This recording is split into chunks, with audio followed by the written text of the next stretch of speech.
Good morning, my fellow Patriots and Gearheads. If your Super Bowl strategy is to eat all the snacks until they hit your gut harder than the Patriots defense, then we can be friends. And go to blindmike.net for the winning Super Bowl pick and Blind Mike's full astrology chart. On today's show, Luis J. Gomez takes Austin like the Lady Bird Lake serial killer takes lives. Andy Dick is back from the dead and doesn't understand technology, almost like he's been drugged for the last 40 years. And Blind Mike answers your burning questions. So I hope you asked him as many times as you want how he knows how to stop wiping, like he's never heard that before. Now let's welcome our host, a football fan who watches the Super Bowl by Braille and always wins, Blind Mike Geary.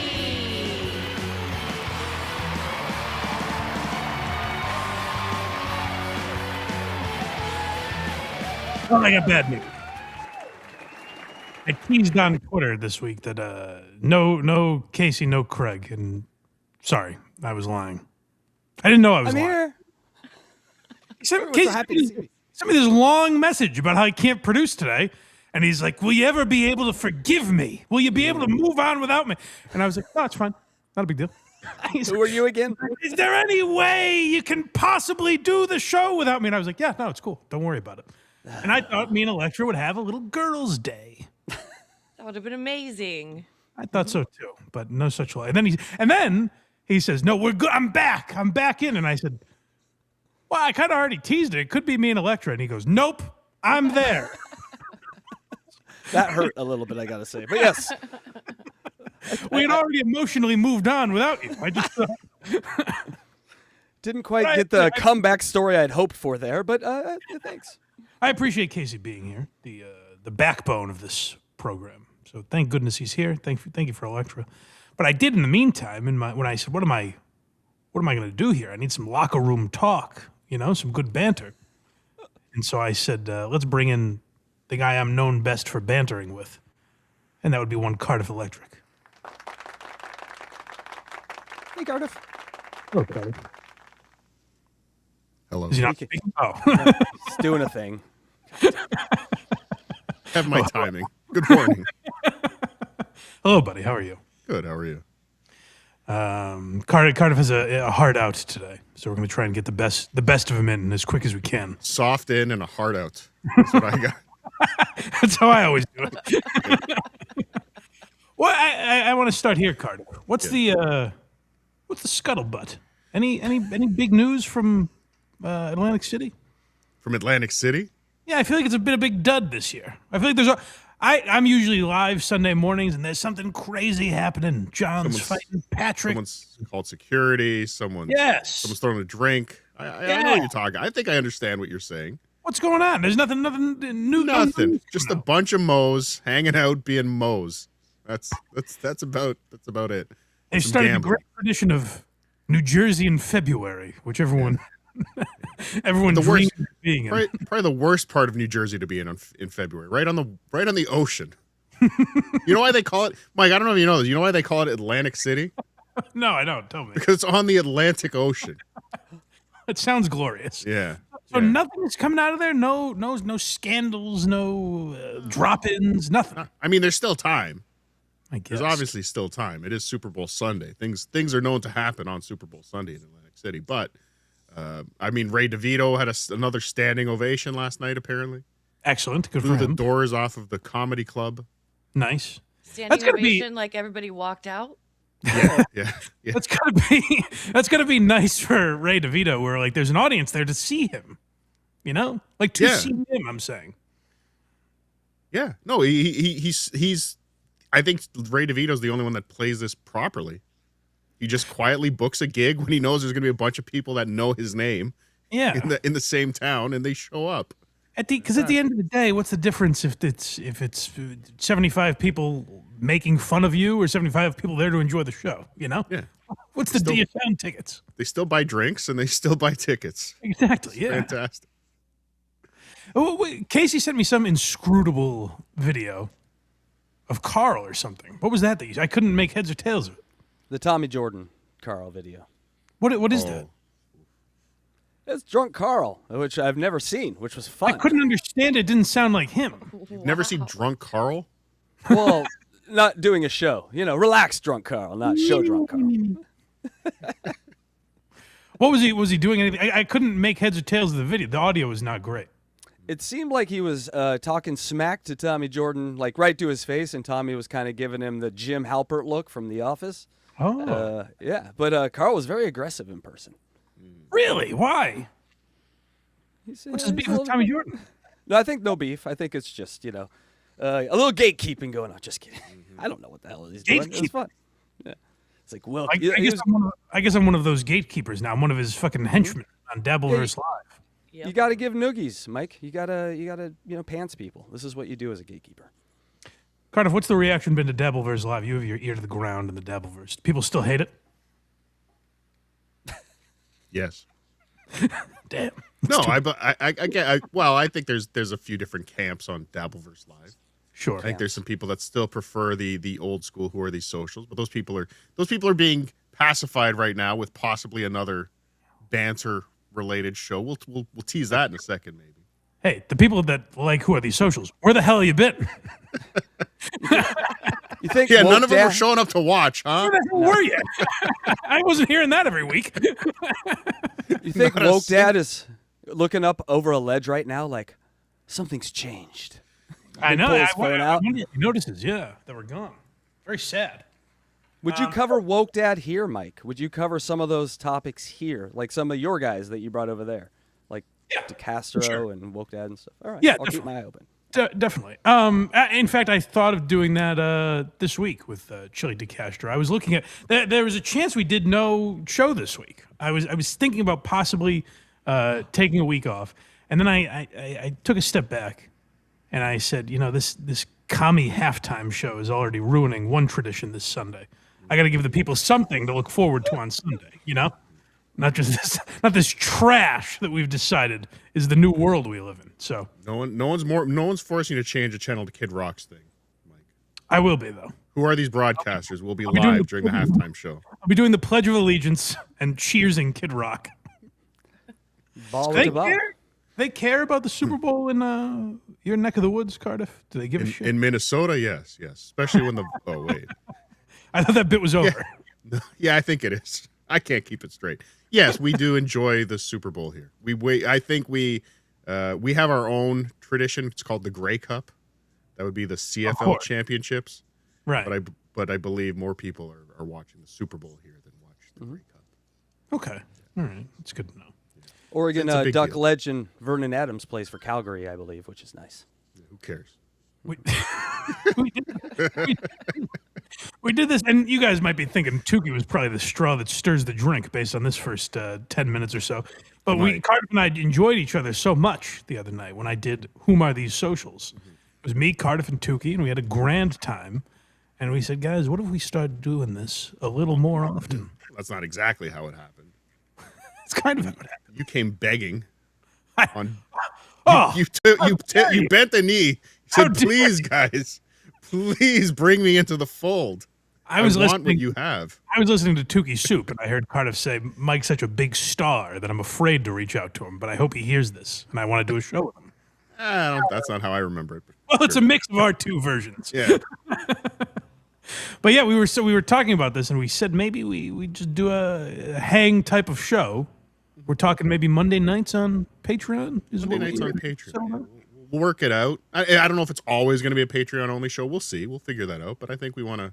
We'll see how it goes. Work it out. Make get some bonus content for the people who pay us, because they're We the were important ones. Should I say what the general idea is? Because it's not really an idea, so I'm not really spoiling anything. But Sure. It's just us. Yeah, well, no one's listening.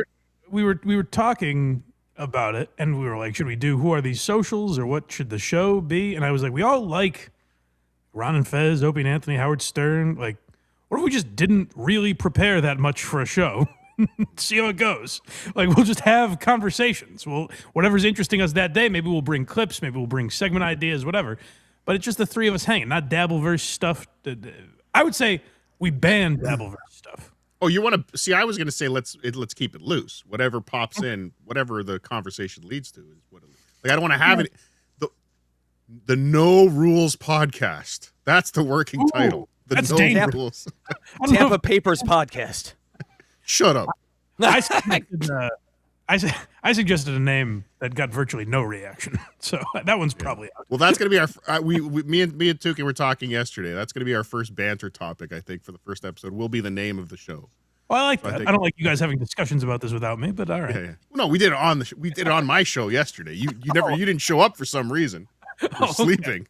You're just hired help now, Mike. You just get used to it. Yeah. Dance. There is a great question from Manny Muskets in the chat asking whose Patreon it will be on. And all three, right? All three, but you have to be subscribed to all three to watch. You'll get a third of each screen on every Patreon. Ooh, it's like Tomb Raider. Yeah, gotta so get you all have to put all the pieces together. That's not true. If you're watching on my Patreon, you will get my feed. But you're like, what's he laughing at? What are the other guys? Yeah. You won't be able to hear. You won't be able to put all the pieces together unless you subscribe to all three. Yeah, exactly. Yeah. So I think that'll be fun. Every time I have you guys on, or I'm on a show with you guys, I enjoy. I would say, Tukey and Cardiff, two of my favorite people to do shows with in this year, Dabbleverse. So I'm excited. Yeah, Wait till we get rid of Carl on Dabbleverse Live, then that show will be perfect. That's the goal. Yeah, we Yes. take over. Yes. Yeah, and make sure you check out the Kragers and Casey project coming soon because we will be looking for work, and that'll be fun. You guys ended your show the other day. You and Electra. Oh, we did. Well, We one of our did. shows. Yeah, Catch 22 is no For what longer. reason? It just ran its course, you know. You did all we're you gonna could do. We did We over did. 100 episodes. You know how Sarah Howard said, Robin, we've said everything. We said everything, Mike. There was nothing more to say. Right. That's true. But a lot of people were saying it peaked around episode 88. So I think that makes sense. Yeah. No, I think that's when you were on it. What are you saying here, narcissist? I just I have no idea when I was on. I was a total I think you were in the 30s, to be honest, when we were just like getting our footing. But yeah, it's gone. But there will be shows to replace it, and the 9 people that watch were very sad. All right, we'll go to HackRideStudios.com and DJElectrafry.com. Support those guys. Go to Patreon.com/Cardiff Electric. Yeah, that's a place to go. Yeah. Subscribe there to get the middle section of the unnamed You get Blind Mike two-thirds. project. You get 2/3. And frankly, I would say 2/3 is really all you need. And I'm not saying which two. It could be Tukey and Cardiff, me and Tukey, me and Cardiff. But, 2/3 is really all you need, and you can piece together the other third. Choose your own adventure. How about this? You play along. You get to be the third voice. You get to act out. Yeah, yes.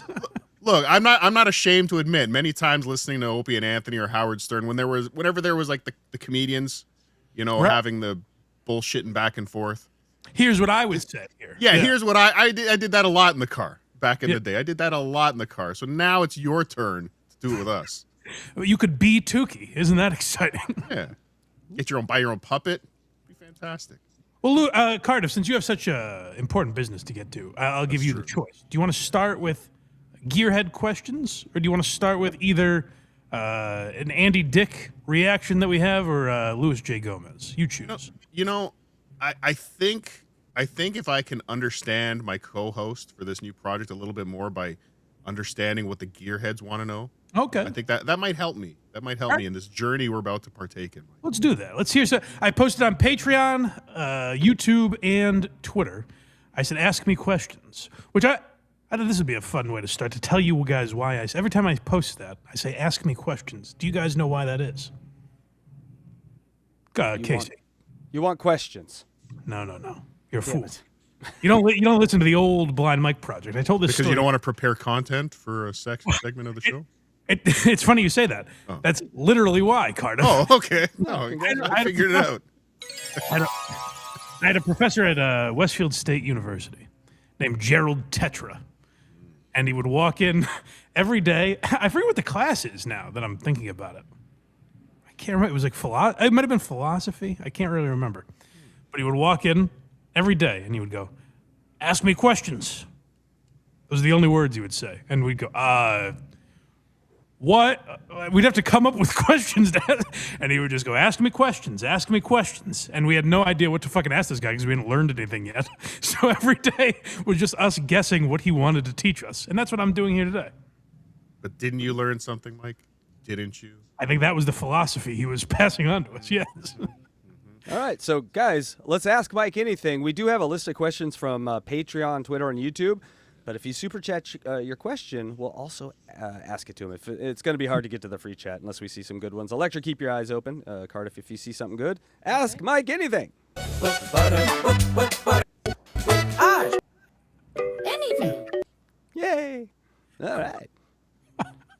Okay. Well, whatever. Why are you laughing? That's the first question, Mike, from Cardiff Electric. Why are you laughing? Because I'm laughing because I don't know that Casey Day has ever once thought, would Mike enjoy this? I don't know that's ever been a thought when he puts together one of these things. No, but I tell you now. That's a big step for me. That's a I fun. used to not. Oh, I get to know what I'm going to be annoyed by. That's good. Yeah. All right, Mike. Electra, are you with us here for some of these questions? Yep. All right, here we go. Diana asks, does Blind Mike Project have a P.O. box? And will there ever be a Blind Mike Project gifts and goodies segment? Can I interrupt? Please. I would like DJ Electra. Will you be reading all the questions? I will. I would like you to read all the questions in the form of Diana acts. All right. Thank you. You should hear Do her. you want me to Bjork. start this one over? Yeah, please. Diana asks, Thank does you. Blind Mike Project have a P.O. box? No, you don't have to send me gifts. That's okay.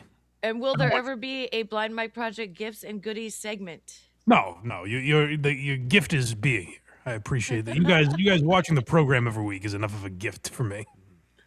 Yeah, and when you ask a compound question like that, if you gotta realize if the answer to the first question is no, the second half of the question is irrelevant. The second half is like, oh no, you can't send me gifts. We will do a segment though. Yes, where I show off gifts that I was sent. I'm going to be driven to your homes where I'll pick up the gifts from you. And then I'll come back here and unbox them. Perfect. Diana also asks, would you ever have Eastside Dave on the producers like you did AI Dukes or Al Dukes? Al Dukes. Yeah, Would Roberto talk to Tukey? I don't know who Roberto is, but I'm guessing that's an Eastside Dave character. I would love to have Eastside Dave on to talk Ron and Fez. That'd be great. I think Tukey mentioned doing something with him also. So maybe he'll be on the new show. Maybe he'll be bantering with us.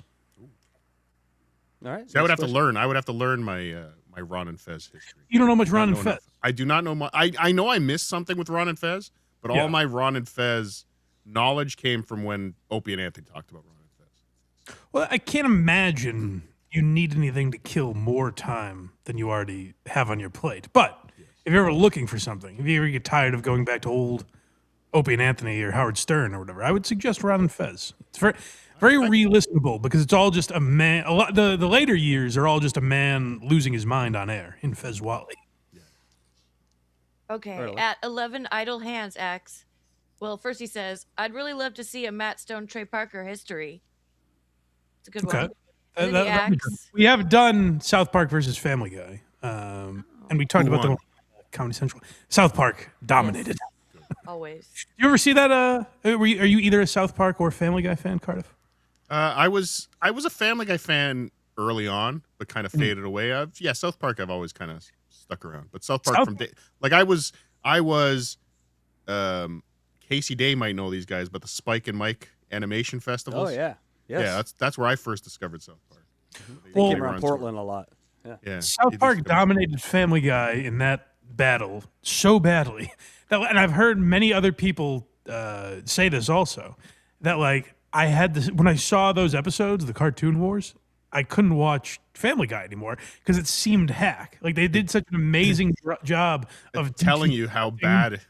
Yeah, it where you're was like, written. fuck, I never thought of it that way, and now I can't unhear it the way they formulate jokes. Electra, the second half of the question.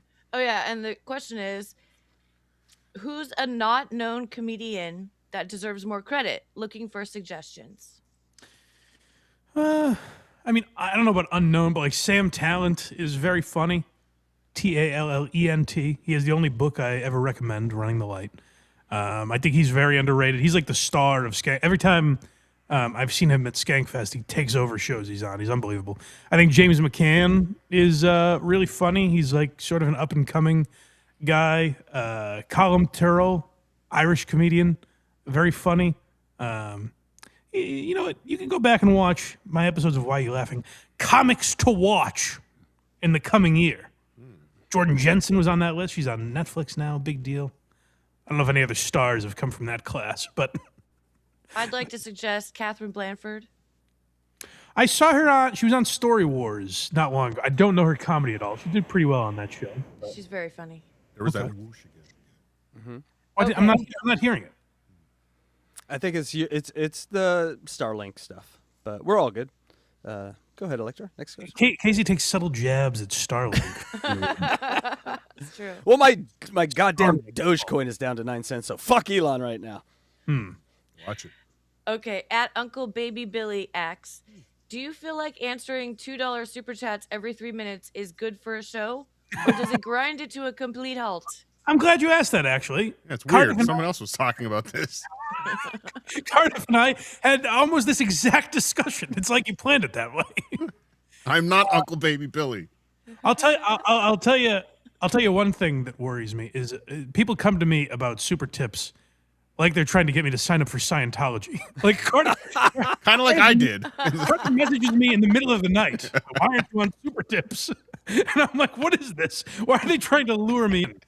But my logic is because people like in the comments suggested too, like, oh, you got to get on super tips. I'm sure it's great for keeping your money. Like YouTube takes an outrageous sum. But my thing is, I appreciate the people that do super chat, and like if you're trying to support the show, I think it's good to support the show if you don't feel like subscribing or you don't have a Patreon or whatever. Like go ahead and super chat. I like it.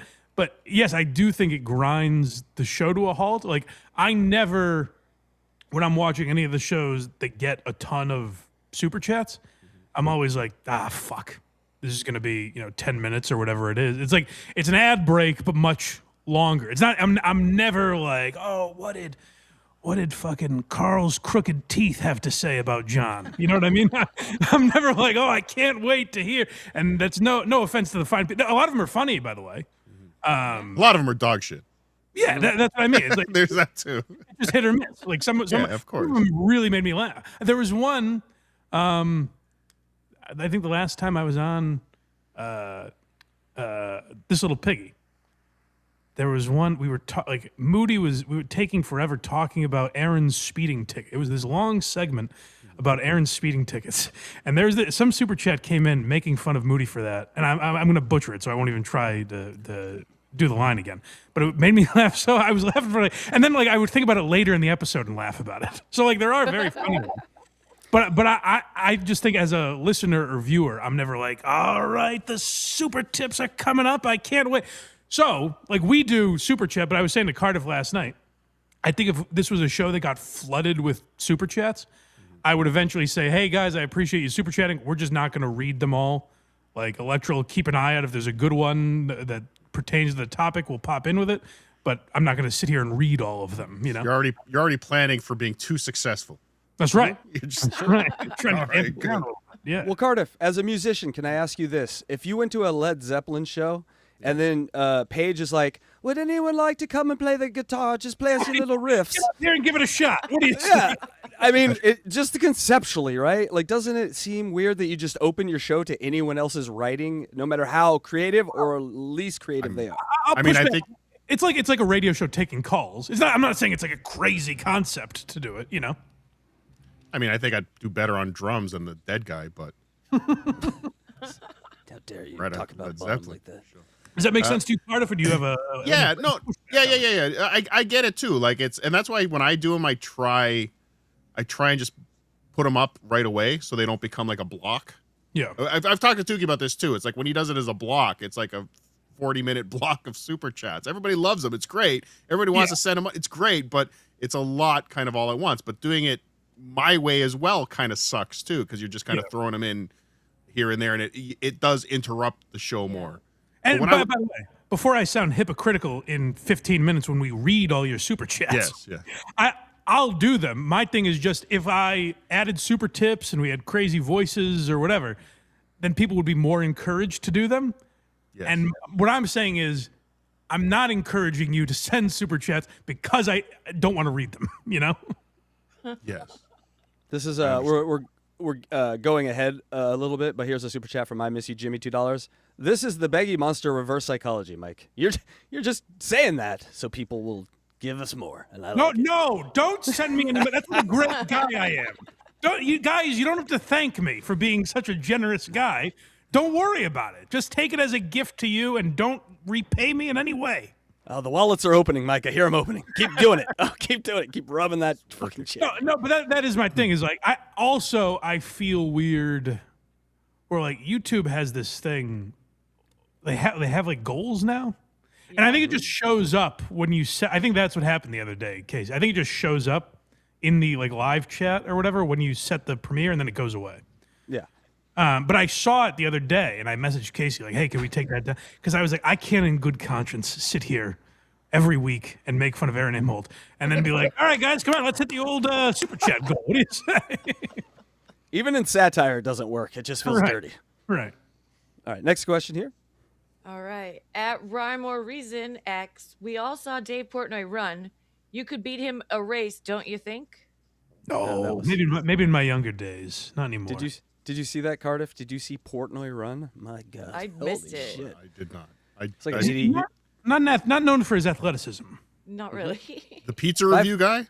Yeah, he has the fastest hands since Delano DeShields. I got to give him that. He's a heck of a ball player, but other than outside the diamond, I don't know how athletic he is.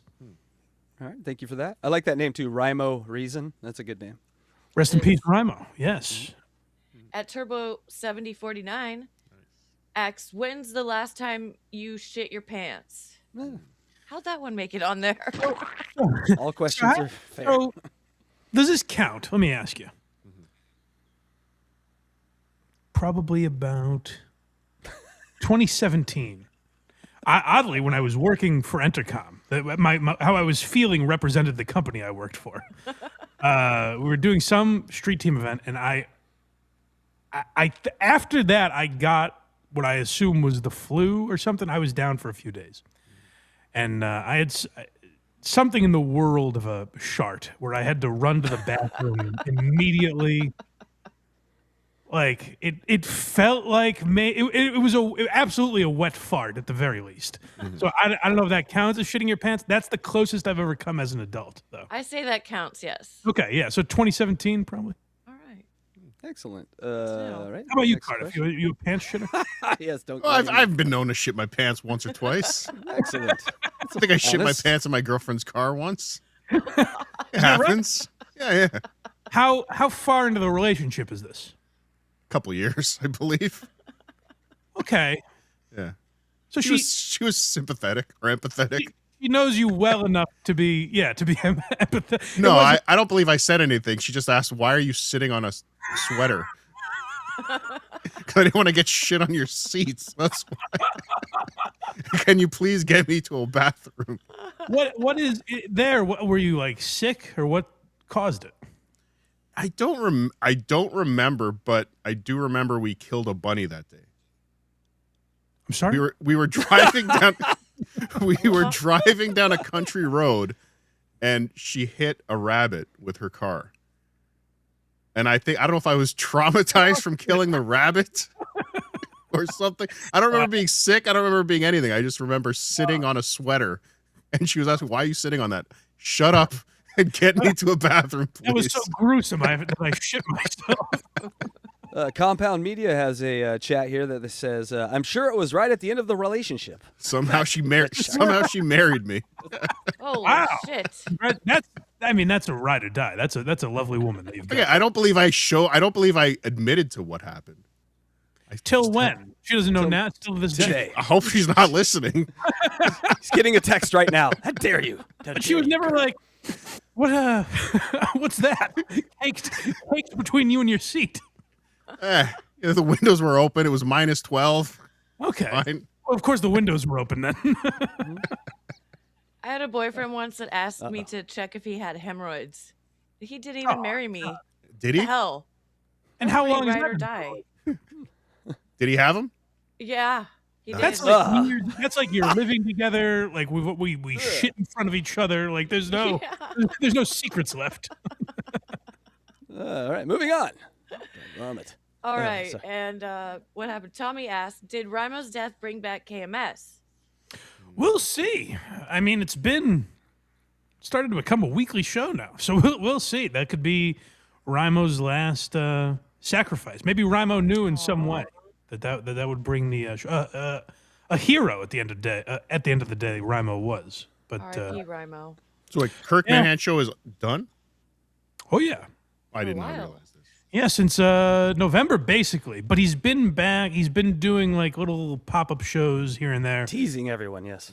Yes, yeah, teasing everyone. So we'll see if it's officially done. But he's working on the case, the true crime show that he does. So he's kind of putting all his energy into that. We'll see if it comes back.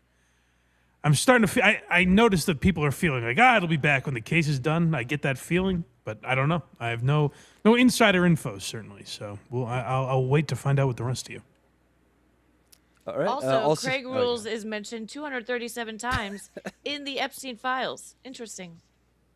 Yeah, well, what they're saying is here's what happens with the media: is they spin things however they're slanted politically, so they frame things to fit their narrative. But I've looked into this. Craig rules are something that Jeffrey Epstein often said they should strive to live up to.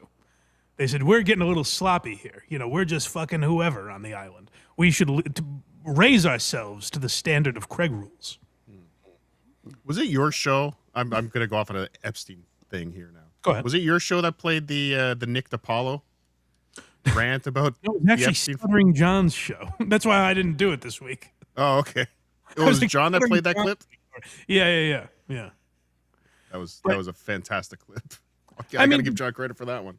DiPaolo handled it pretty well. I thought it's almost a badge of honor to be in the Epstein files. If you haven't seen this, Nick DiPaolo's name is mentioned in the Epstein files because Jeffrey Epstein invited like comics to a party. It was Bobby Slayton, Nick DiPaolo. I think maybe Jackie the Joke Man was there. Jackie the Joke Man was mentioned many times. Yeah. Yeah.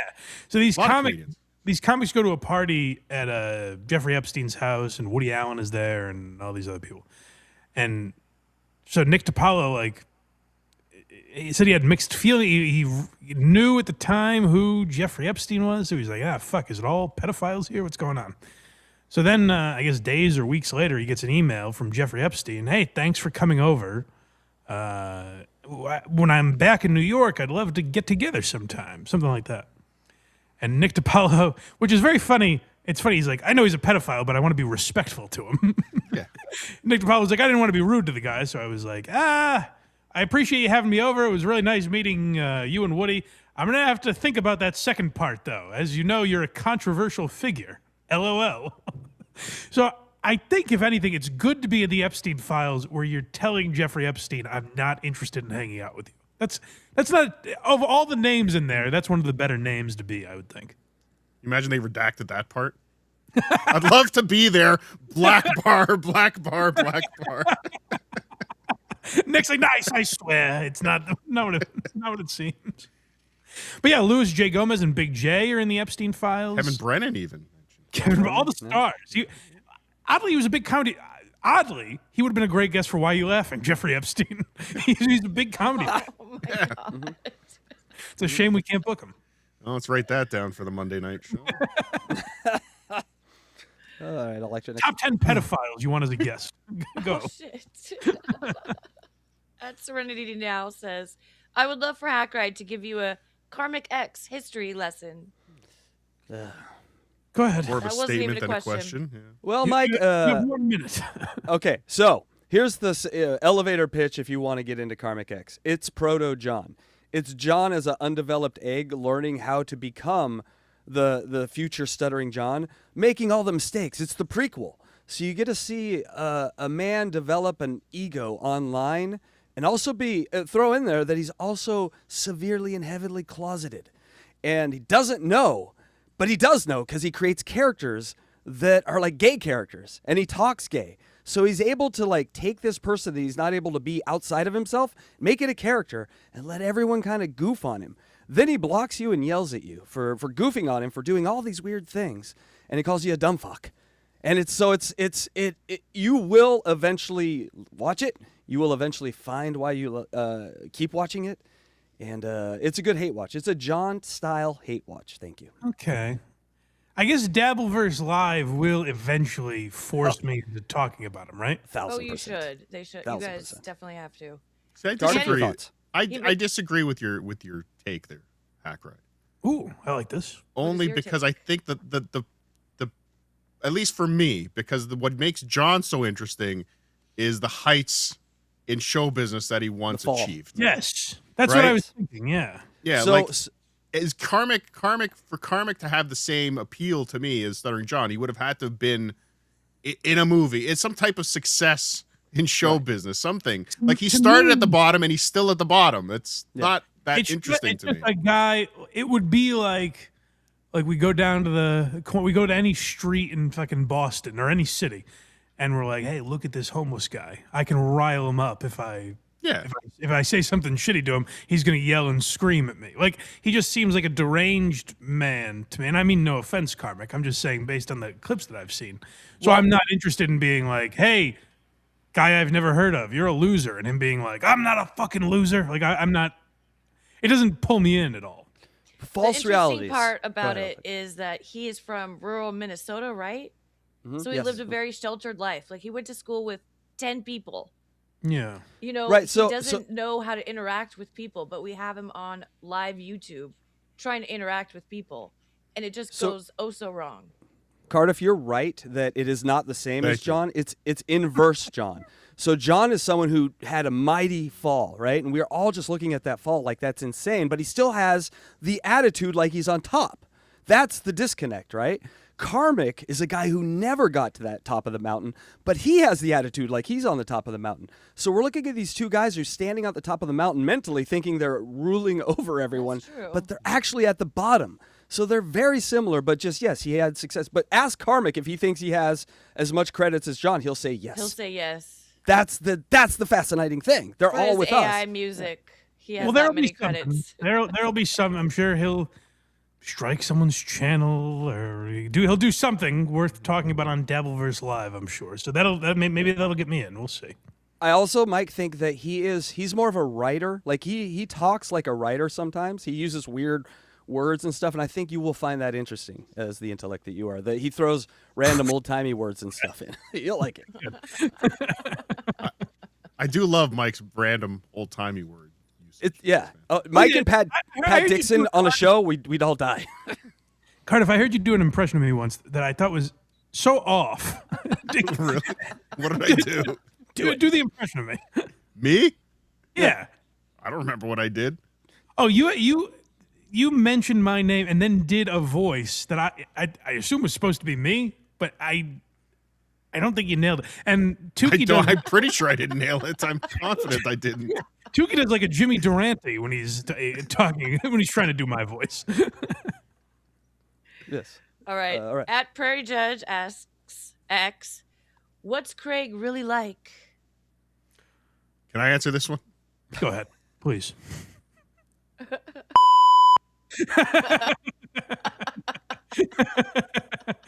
No, Craig's a good. I do have to say this about Craig. I find this very funny. I very much appreciate Craig. He's been a loyal soldier for the last over 5 years now. He's been producing this program, and he's been a great help to me. And also, there are two sides of Craig. He's been a tremendous help. He's a good. Kidding aside, he's a good man and a loyal man, and I appreciate him. The other side of Craig is I've been going back through old episodes of Why You Laughing that were poorly titled. A lot of people say to Mike, Why You Laughing should be bigger. Why some of these episodes they should have more views. You do a good job. So I started saying, you know what? By God, they're right. Let me actually put some effort in with YouTube and polish up these titles and descriptions so maybe more people can find them. We'll see how it goes. Some episodes of Why You Laughing, and so, I'm saying some. I'm not saying one that I found. Multiple episodes of Why You Laughing. Like all the descriptions were kind of sloppy, but that's my fault for like. It's basically just this week we talk about fucking Jackie Gleason or whatever. But there are some episodes that were sent into the world with no description at all. Craig just said, "Go, you're on your be free. Go, run." I'm like, boy, no one's interested in fucking Fred Willard, huh? And it turns out there was no way for anyone to find the episode on YouTube. Go ahead. Why you laughing's like a box of chocolates, Mike. Have you ever thought about doing Why Are You Laughing live? No. Okay. I mean, I don't like the idea of live shows for me. It's not for me. All right. I've done them, but no. Doing one right now. Oh, you I think mean you mean live, yeah. you just mean live, like live on YouTube? Yeah. Yeah. Why are you laughing I live? think like in front of an audience or something. No. Just live on YouTube. Yeah. Get it in the algorithm, in the live algorithm, then it would permeate. Nah, I mean, How what much would the do you difference- really edit it? Is it really that? I mean, there's a lot of N-words that need to be cut. You heard it. He doesn't put the description up. You think he edits? That's true. No, I will say they're like rare moments where the other day I just like stumbled on the intro and I was like, I'll start it over. So I guess just stuff like that. That's pretty rare, but I guess stuff like that. There would be no. I just think there would be no difference live. I'd rather, just in case something fucks up, not do it live. You know, it's not as loose as this show. Sure. All right. Kyle asks, when for you does the politics of a performer become a barrier for you? Kyle doesn't like the Cumtown guys because they're communists and that's evil. Is there a similar boundary for you? I think the Cumtown guys are a good example of the exact opposite for me. They're literally like socialists. Like Nick Mullen was in a fucking Mamdani commercial, but that does not get in the way of them being funny. In fact, a lot of times like it enhances it. It's not, if you listen to Cumtown, even when they are talking politics, there are times throughout Cumtown where Nick would get like kind of serious about certain issues, but they were pretty few and far between. Like their bits, I think, are so funny that it outweighs. When it gets in the way for me is like Mark Maron, where it's like, well, you're just saying this because you hate Joe Rogan's politics and you're jealous of like Rogan's influence. Like when it literally gets in the way of jokes and you're like, okay, no, I knew you were going here. That's where it bothers me. But I'm never like, oh, this guy voted for Kamala or voted for Trump. I'm not going to watch their, like, then I don't really give a fuck. But like if it gets in the way to you of their comedy to the point where like, you know, it's literally changing jokes, then that's when it's obnoxious to me. We're going to do that Monday nights, right? That's right. Good. All politics. All politics. I would like to know where does Tukey stand politically? Oh, God. I don't. It scares me. Woke Tukey is a good character. I'm just saying. That would be fun. It would be funny. All right. And Matt asks, when do you think a comedian should hang it up? Plenty out there that seem to be skating by. Yeah. I mean, like Name names. when they're not funny anymore, I guess. But I don't know, it's hard. It's hard. Very rarely are guys better in their 60s than they were when they were younger, you know? But I don't know. Up to them. When they stop selling tickets, I guess is ultimately the answer. I mean, that's the premise of an entire HBO series called Hacks, I believe. That's right. Women in their 70s can come back. I've never watched that, actually. I know it gets critical acclaim. It feels like something I should have watched, but I actually just started watching it, and I was going to send you a clip because there is a moment in the show where someone screams out, "Why are you laughing?" And I wanted to clip that for you for your intro. Oh, well, that's fun. Yeah, but no, it's a show that kind of goes up and down. I've kind of watched the whole. I think it's 4 seasons now. It's interesting. Is Caitlin Olsen the star of that? I know she's like, one of the stars. She's the daughter of the comedian. Gotcha. Okay. But she's in it a lot. Okay. We just got a super chat from Compound Media for coming in with $99.99. Oh my God. Big fan, Mike. Potato 2. Your take on Burr is spot on. I think I was ahead of the curve on what an asshole he is. Great job. Anthony, first of all, that's very nice of you. Thank you very much. But here's my thing with Burr, where I guess Anthony was ahead of the curve, and I guess Craig was, and all this stuff. I still think I agree with my point still, when we were talking about like, oh, Burr was making fun of Elon Musk or shitting on Elon Musk, and people were like, he's changed. I still think that is not the example of him changing. It's just betraying kind of all of his moral. I will say this, though, and this is where maybe I had a blind spot, ironically, that people like Anthony were probably calling out. Like, I don't think he's been on Rogan since they had the problem with the mask. The thing with Anthony where it's like, we can't associate professionally anymore or whatever he said to Anthony. There were a lot of things like that. And the one I talk about that no one has ever, I never hear anyone talk about this, and I won't say where I got this information. But if you look at Ari Shaffir's Skeptic Tank, that was on the All Things Comedy Network. And then Ari tweeted something about Kobe Bryant, and then it was off the All Things Comedy Network. And I won't say that I know for a fact that Bill Burr was like, get this guy off the platform because he made a joke about Kobe Bryant dying. But I will say it is suspicious that the company Bill Burr owns wiped their hands clean of Ari Shaffir when they're supposed to be bills of this guy that on his podcast rants, he can't fucking say anything anymore, man. Like, that is the most disheartening thing to me ever, that he did not stand by Ari Shaffir when that shit happened. Because, like, the reason you bring Ari's podcast on there is because you know who Ari Shaffir is. It wasn't like he woke up the day of the Kobe tweet and was like, well, I can't. Ari saying something like that? Like, that's what bugs me, is a comic-owned podcast network got rid of a guy for something that was, I mean, like, was it in bad taste? Sure. Like, he probably shouldn't have done it. And I think Ari even himself said, like, he didn't realize the daughter died on the same day as Kobe. Like, that probably would have changed how he went about it. But the joke... Well, can you imagine if he knew what joke he would have made? Right, true. Good point. But the joke was, Ari, every time someone dies, people post on social media what a great person they were, blah, blah, blah. So Ari did the opposite with a bunch of people. And just the one people got upset about was Kobe Bryant. And Bill Burr wasn't offended by that. He doesn't give a fuck. It was just that advertisers were calling him, and he was like, all right, you're done here. So that's the most disheartening thing to me about Burr. I think my thing was like politics was getting too much in the way where people were like, see, he's a liberal now. And I was like, well, I don't give a fuck about that, really. But ultimately, I have to say, people like Anthony and Craig were correct and I was wrong. So, but thank you, Anthony, for the super chat. But if they had gotten super tips, they wouldn't be beholden to the advertisers anymore. That's a good point. That's a good point. Bill Burr should get on super tips. Bill Burr should get on super tips. Oh my God, that would be amazing. Thank you, Anthony. Now get back to texting Ron. Thank you. Waiter Ron. We all know you're texting. That was a funny arc because I thought, I was like, oh, Anthony's texting Ron the waiter to just be a dick to Opie. Like he's trying to stick it to Opie. And then I didn't realize Carl was going to unveil that Anthony was like, I've never fucking texted this guy. It was very funny. I just want Anthony to give Ron his own show.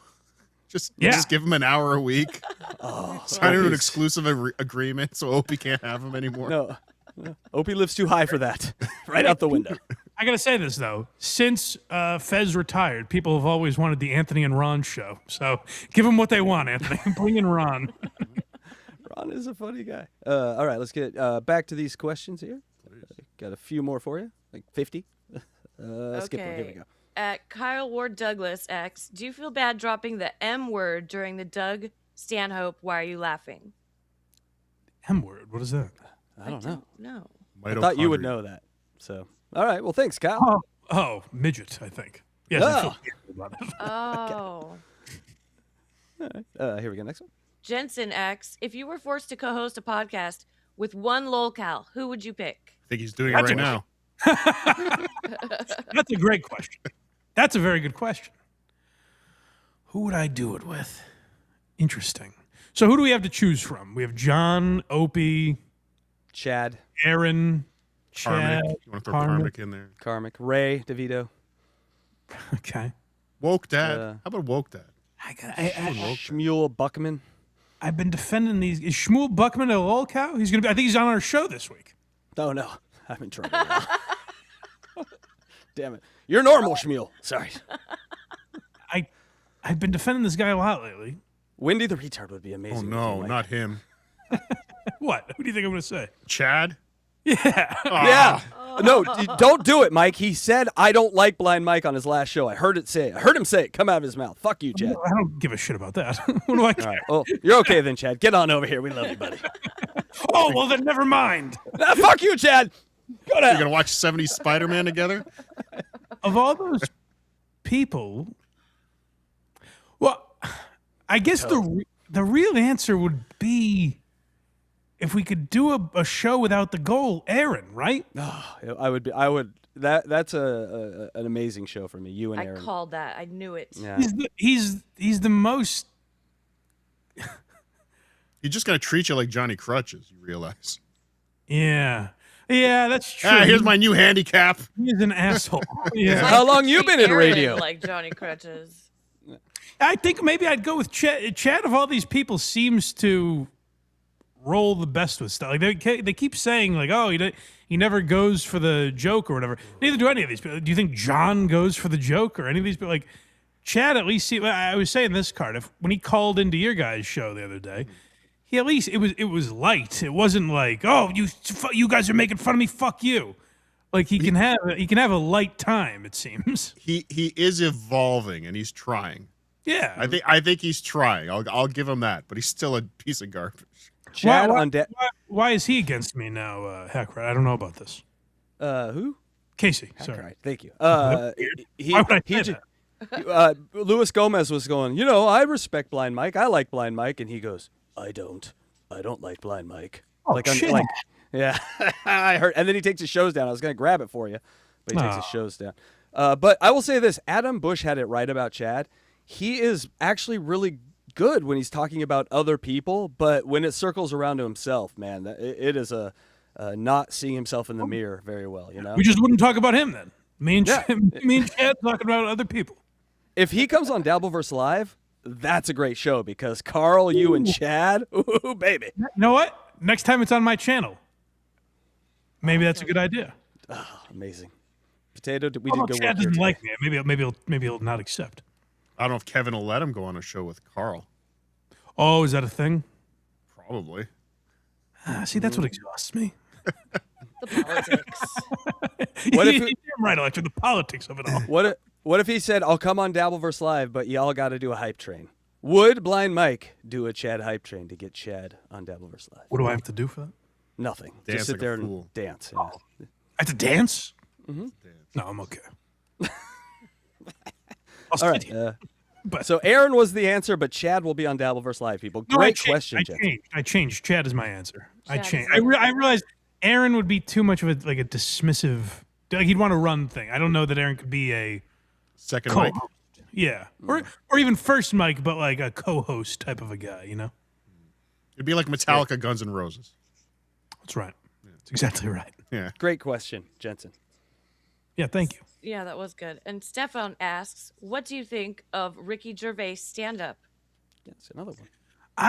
Ricky Gervais to me is like a lot of massive celebrities where like he's funny.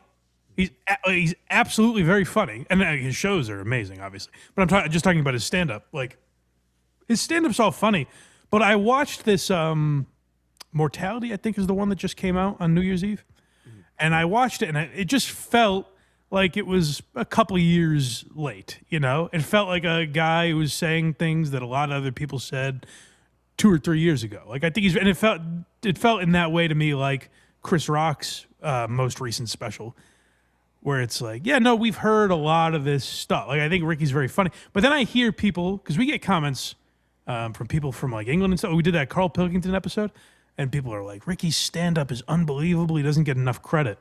So maybe I'm just not his audience necessarily. I think Ricky Gervais is hilarious. I just don't think his stand-up is as cutting edge as people give it credit for. I think there's other people doing that type of material like earlier than he got to it, but he's a very funny guy. Love The Office. Well, obviously unbelievable. Like as a writer, he's otherworldly. Yeah. I love Ricky Gervais. Yeah. All right, actor at Dr. Fibes9, who do you feel is the most overrated comic of all time? All time. Gotta be Seinfeld, right? Yeah. Richard Pryor. No, Norm Macdonald. Yeah, Pryor's not bad. Norm Macdonald. I will say this: Pryor and Carlin, like Carlin, might be the answer because everyone feels obligated to be like Carlin and Pryor are the two best stand-ups of all time. Like everyone says that. It's almost just a knee-jerk. People don't even put thought into it anymore. Like everyone says Carlin and Pryor are the two best. So if you're literally talking overrated, it might be them because I think there's funnier comedians than George Carlin. Like there's a lot of funnier comedians than George Carlin, I think. He was very innovative. But like I think there's funnier comics in the history of comedy. So like, I guess in that way you could say Carlin. It sounds like you're saying he wasn't good when you say he's overrated. Like, I think Carlin's very good. I think Seinfeld's a good comedian. And I don't even know that Seinfeld's overrated because a lot of people share my opinion on Seinfeld. But the way Seinfeld waxes poetic about the philosophy, how hard it is. Like even in the documentary Comedian, which is a great documentary, but where he's like, it's just so fucking hard, and he's smashing the steering wheel. It's like, all right, relax, man. You're not fucking, you're not loading shingles up onto a roof in fucking June. You're writing jokes, you know. So like Seinfeld or Carlin might be my answers. I never got. I'll tell you two I never really understood where people are like, they're geniuses. They're absolute geniuses. Like because I've heard Seinfeld jokes that I've laughed very hard at. Same with Carlin. Woody Allen and Bill Cosby, I don't really get. I was ahead of the curve before anyone thought they were fucking rapists. I was like, no, it's the humor you guys got to be focused on. they're skating by. Like I will say, like when I went back and did the Cosby episode where I watched like Bill Cosby himself and stuff, I do get it a little more now. But like to me, Woody Allen and Cosby seem overrated. Maybe I just haven't seen the right stuff. But I'll give you the right answer. Yeah, Kevin Hart. See that's again. I guess it's what overrated means. I don't understand why he's like the biggest comedian on the planet. Nope. But I don't. Racism. Even Kevin Hart fans. If you're like, well, who's a better comedian, Dave Chappelle or Kevin Hart? I don't think anyone says Kevin Hart, do they? No, he has no. Kevin Hart might. Yeah, but I don't even think Kevin Hart would. But that's what I mean is like, is he overrated or is he just more famous than his stand-up suggests he should be? You know, I think he's more famous for the movies than he is for the stand-up. I think he's an overrated movie. What movie is he famous for? That's the weird thing about Kevin Hart. Like he's in everything. What movie is he famous? What movie broke Kevin Hart? He's in everything and nothing. It's a paradox. It is. Like I've never heard anyone be like, I love that Kevin Hart movie. Mm-hmm. Yeah. I've never said it. Do you have an answer, Cardiff? Who's your most overrated? I don't want. I couldn't tell you, but I just want to. The George Carlin thing got me thinking because, for me, at my age, I guess I knew George Carlin first as the guy from Bill and Ted. Oh, really? Right. So when I discovered him that he was a comedian, like when I first learned he was a comedian, I'm like, what? The guy from Bill and Ted? What? He's supposed to be like I never took him seriously as a stand-up initially, right? Like I've obviously seen more of his stuff. I've heard more of his stuff. He was great. That's the weird thing about prior generations of comedians. If they were known, it was almost always for something else, except for like Rickles, but even like Rickles he got famous for like the roasts and stuff. Yeah. Like comedians had to get I guess the exception would be Steve Harvey and Eddie Murphy. But even Eddie Murphy had SNL before those specials got big. So Steve Martin might be the only one that got Eddie Murphy with movies, right? Like it was, more as a movie star than you do as a stand-up. And SNL, yeah. Like the thing that was crazy when we did a Steve Martin album on Why Are You Laughing a few weeks ago, and I never knew A Wild and Crazy Guy, that album that we reviewed, came out a year before The Jerk. So I was like, oh, he was this massive before his movie, which is incredibly rare back then. I guess, but I was going to say Pryor, but I think Pryor was helped by movies too. Like, it's very rare in that era that stand-ups got big just for being stand-ups. Dice might have been the second Ford Fairlane, man. That was pretty good. Ford Fairlane. Yeah, like Dice and Kinnison is when comics started to get really famous for being comics. When they started becoming rock stars, like almost rock stars. Yes, yeah. So some of the Kevin Hart names. movie, The Upside, was a very good movie with What is Richard Cranston. The Upside. Is The Rock in that one? No, Is that where they adopt a black kid who plays football? no. That's where he's helping a disabled guy, which is Bryan Cranston, a wealthy billionaire who's paralyzed. The Blind Side.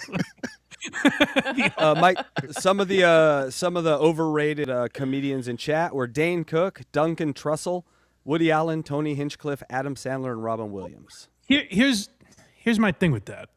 Robin Williams, like Dane Cook is a bad example because Dane Cook is now like the Nickelback of comedy, where everyone's like he was. I don't hear anyone say I like other than Craig. No one's ever like I like Dane Cook. Everyone says he sucks. So he's actually underrated in my book now. Does he still perform? Yeah, because he was Yeah. kind of funny when he does? first started. Don't hear the name. You know what Dane Cook was perfect for, and this is my generation was perfect for this. Dane Cook got me into other comedians.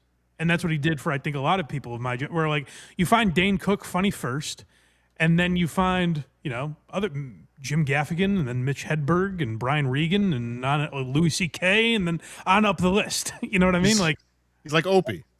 he's a gateway drug, Dane Cook. I have one more name, Joe Rogan.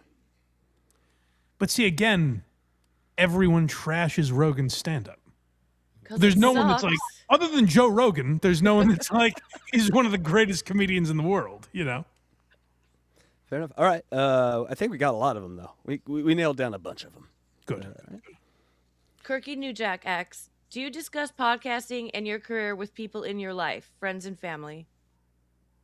Only if I have friends that listen to this show, so they might bring up Stuttering John or something, or Why Are You Laughing or whatever. So I guess in those contexts, yes. But I'm never like, hey, God, I know you don't know anything about Stuttering John, but I got to tell you about him, So pretty rarely. I have a buddy coming over today for the Super Bowl. Like he might ask me about my show, but like not without being provoked. What about you, Cardiff? In your life, because no one, you're in disguise. Yeah. Your family doesn't even know it's you necessarily. They could be Cardiff fans and not even realize it's you. Zero people in my life, other than my wife, know about any of this. I will not bring it up. And I have friends like from back in the day. We used to talk Howard. We used to talk. Howard wasn't as big here. You had to find your people, right? We talk Opie and Anthony. We talk Howard Stern, but there weren't a lot of people that were into it here. There are people in my life I would love to go back and tell. You know what I'm doing now? If you knew what Stuttering John was saying about me now. Can I ask you why not? Why don't you do that? I'm embarrassed of all of this. I don't want anyone to know anything. Boy, that hurts me, who has made it my entire life. All right. Next question here. Joseph X, what will the Tukey and Cardiff show be about and focus on? I guess we answered that kind of, right? Yeah. Nothing. Show about nothing. Nothing and everything. Yeah, that's our idea. We said a show about, how about this, guys? No one's doing this. A show about nothing. That's the show. We're not There changing. you go. He nailed what he liked about the vibe of that show, though. Continue on, Electra, here. He said, I enjoy the first 45 minutes of Whom Are These Socials the other day. It tapered off from there, though. Once Mike left, it was a Dare you. downhill tread. Thank Oh, you, my buddy. God. That's very kind. All right. Can you read this one, Electra? Sorta. Adam asks, Mike, did you ever see that Family Guy episode where Peter loses his sight from eating nickels? He was trying to break the world record for eating the most nickels. And if so, do you think it's an accurate representation of being a blind man in 21st century New England? That's a fair question. Yes, it's a fair question. Yeah, I think they were going for accuracy in that episode of Family Guy. I have seen it. I don't remember it enough to give you like things they got right or wrong. I just don't remember it well enough. But I have absolutely seen it. How do you not know? If there was an episode of Family Guy where he was a potato wandering around my town all day, I would remember these things. I haven't seen it in a long time. I'm sorry, or I haven't heard it in a long time. Yes. Up next. At Donkey Show 7235, who would be more mainstream right now if they were still alive? Patrice or Geraldo? Is it Geraldo or Geraldo? Geraldo. Geraldo's still alive. Geraldo is still alive. Boy, that's tough. Patrice or Geraldo? I think Geraldo probably would have been hosting The Daily Show. or something like that. I think Patrice, like if history played out exactly as it would have, I think Patrice would have gotten in trouble for saying something about women or something. Like I think Giraldo was more suited for fame, like being more like mainstream. I think he would have gotten into politics. If Giraldo was alive, there's a chance he's a guy we'd all be annoyed by right now. And we'd be like, remember when he was funny on Tough Crowd and shit? But like, I think Giraldo probably would have taken over for Jon Stewart on The Daily Show. So my answer would be Giraldo. But Patrice was coming into, like, Elephant in the Room is one of the best specials ever. Like, genuinely. So like Patrice was coming into form where I think he would have been just a huge voice in stand-up. But the fact that both those guys died before stand-up became this massive thing where people are arena acts and stuff is such a fucking shame. Like losing those two voices when we did is fucking terrible. It's just we missed out on a lot of stuff.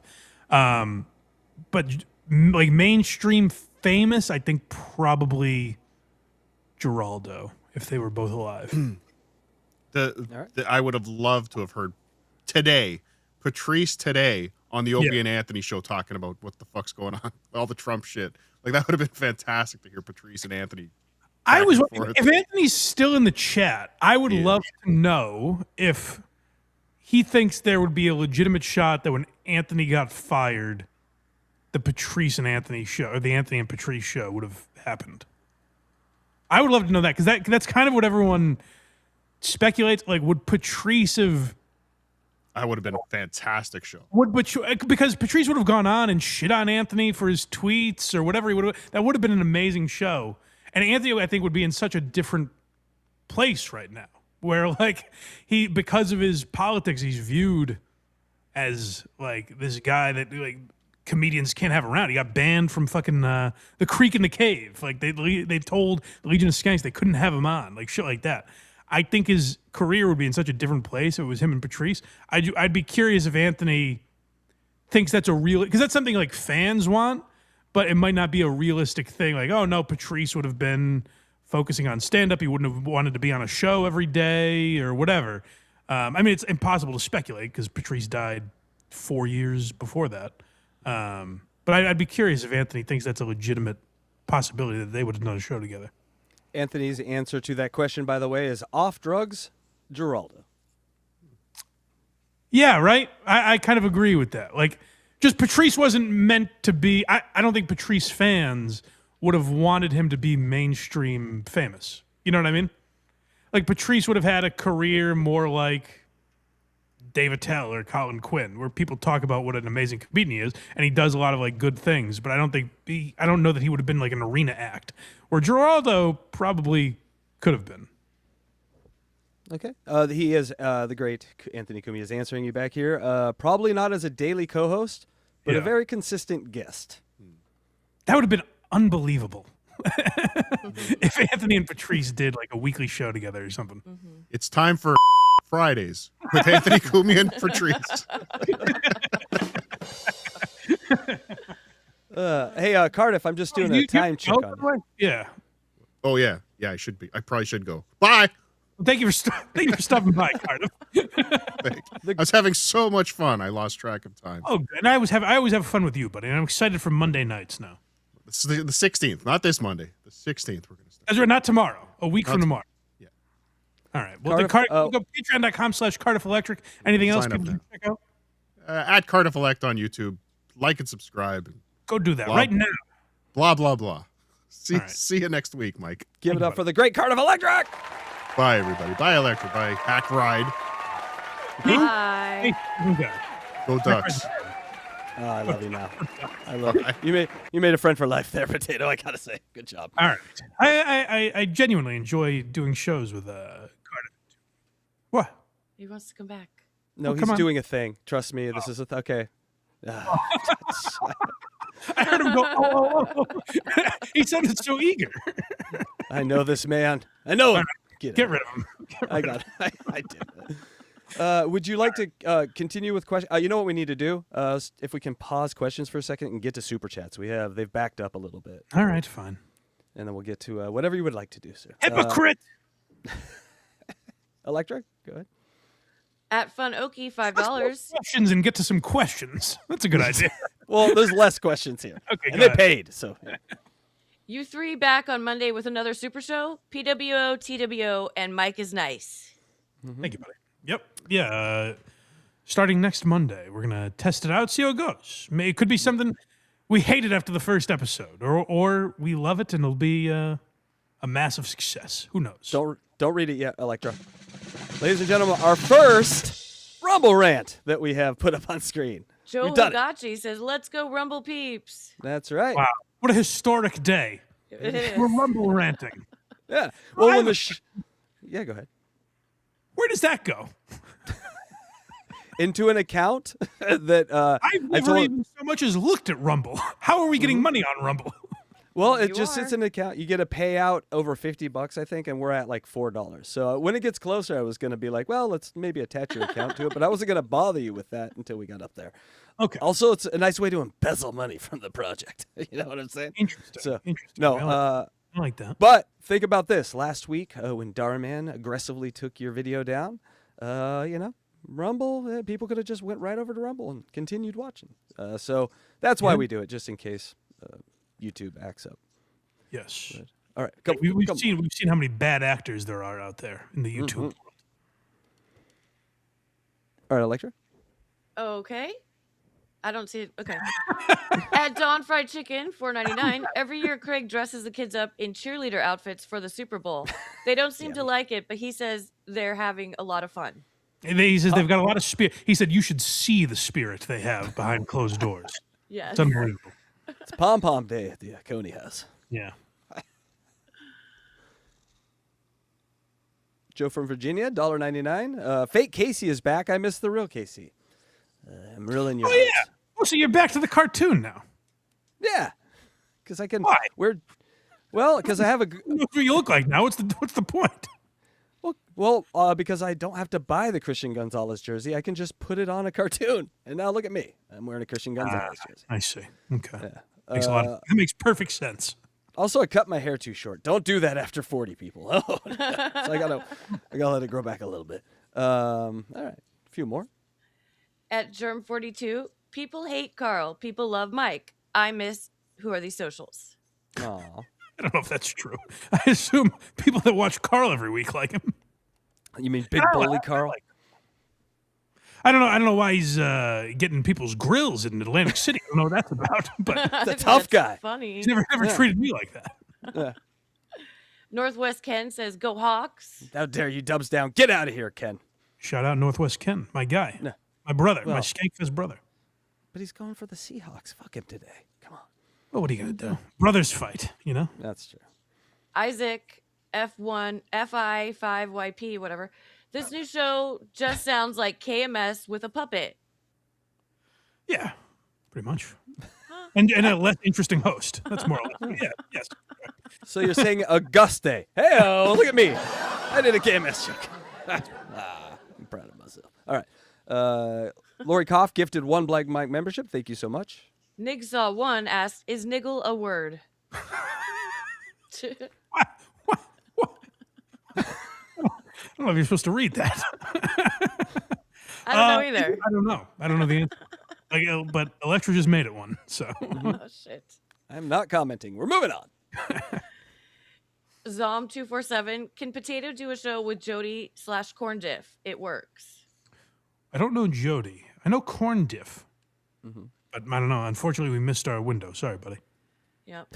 We'll never know. I'll ask him next Monday. I will remember that till next Monday, and I'll ask him.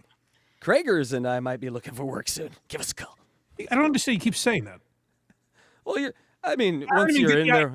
idea. Me doing an extra show means I don't even get the idea. Well, when you're old, like it's one thing in, one thing out. So if I have to do one thing, I have to get rid of something else, and so I see.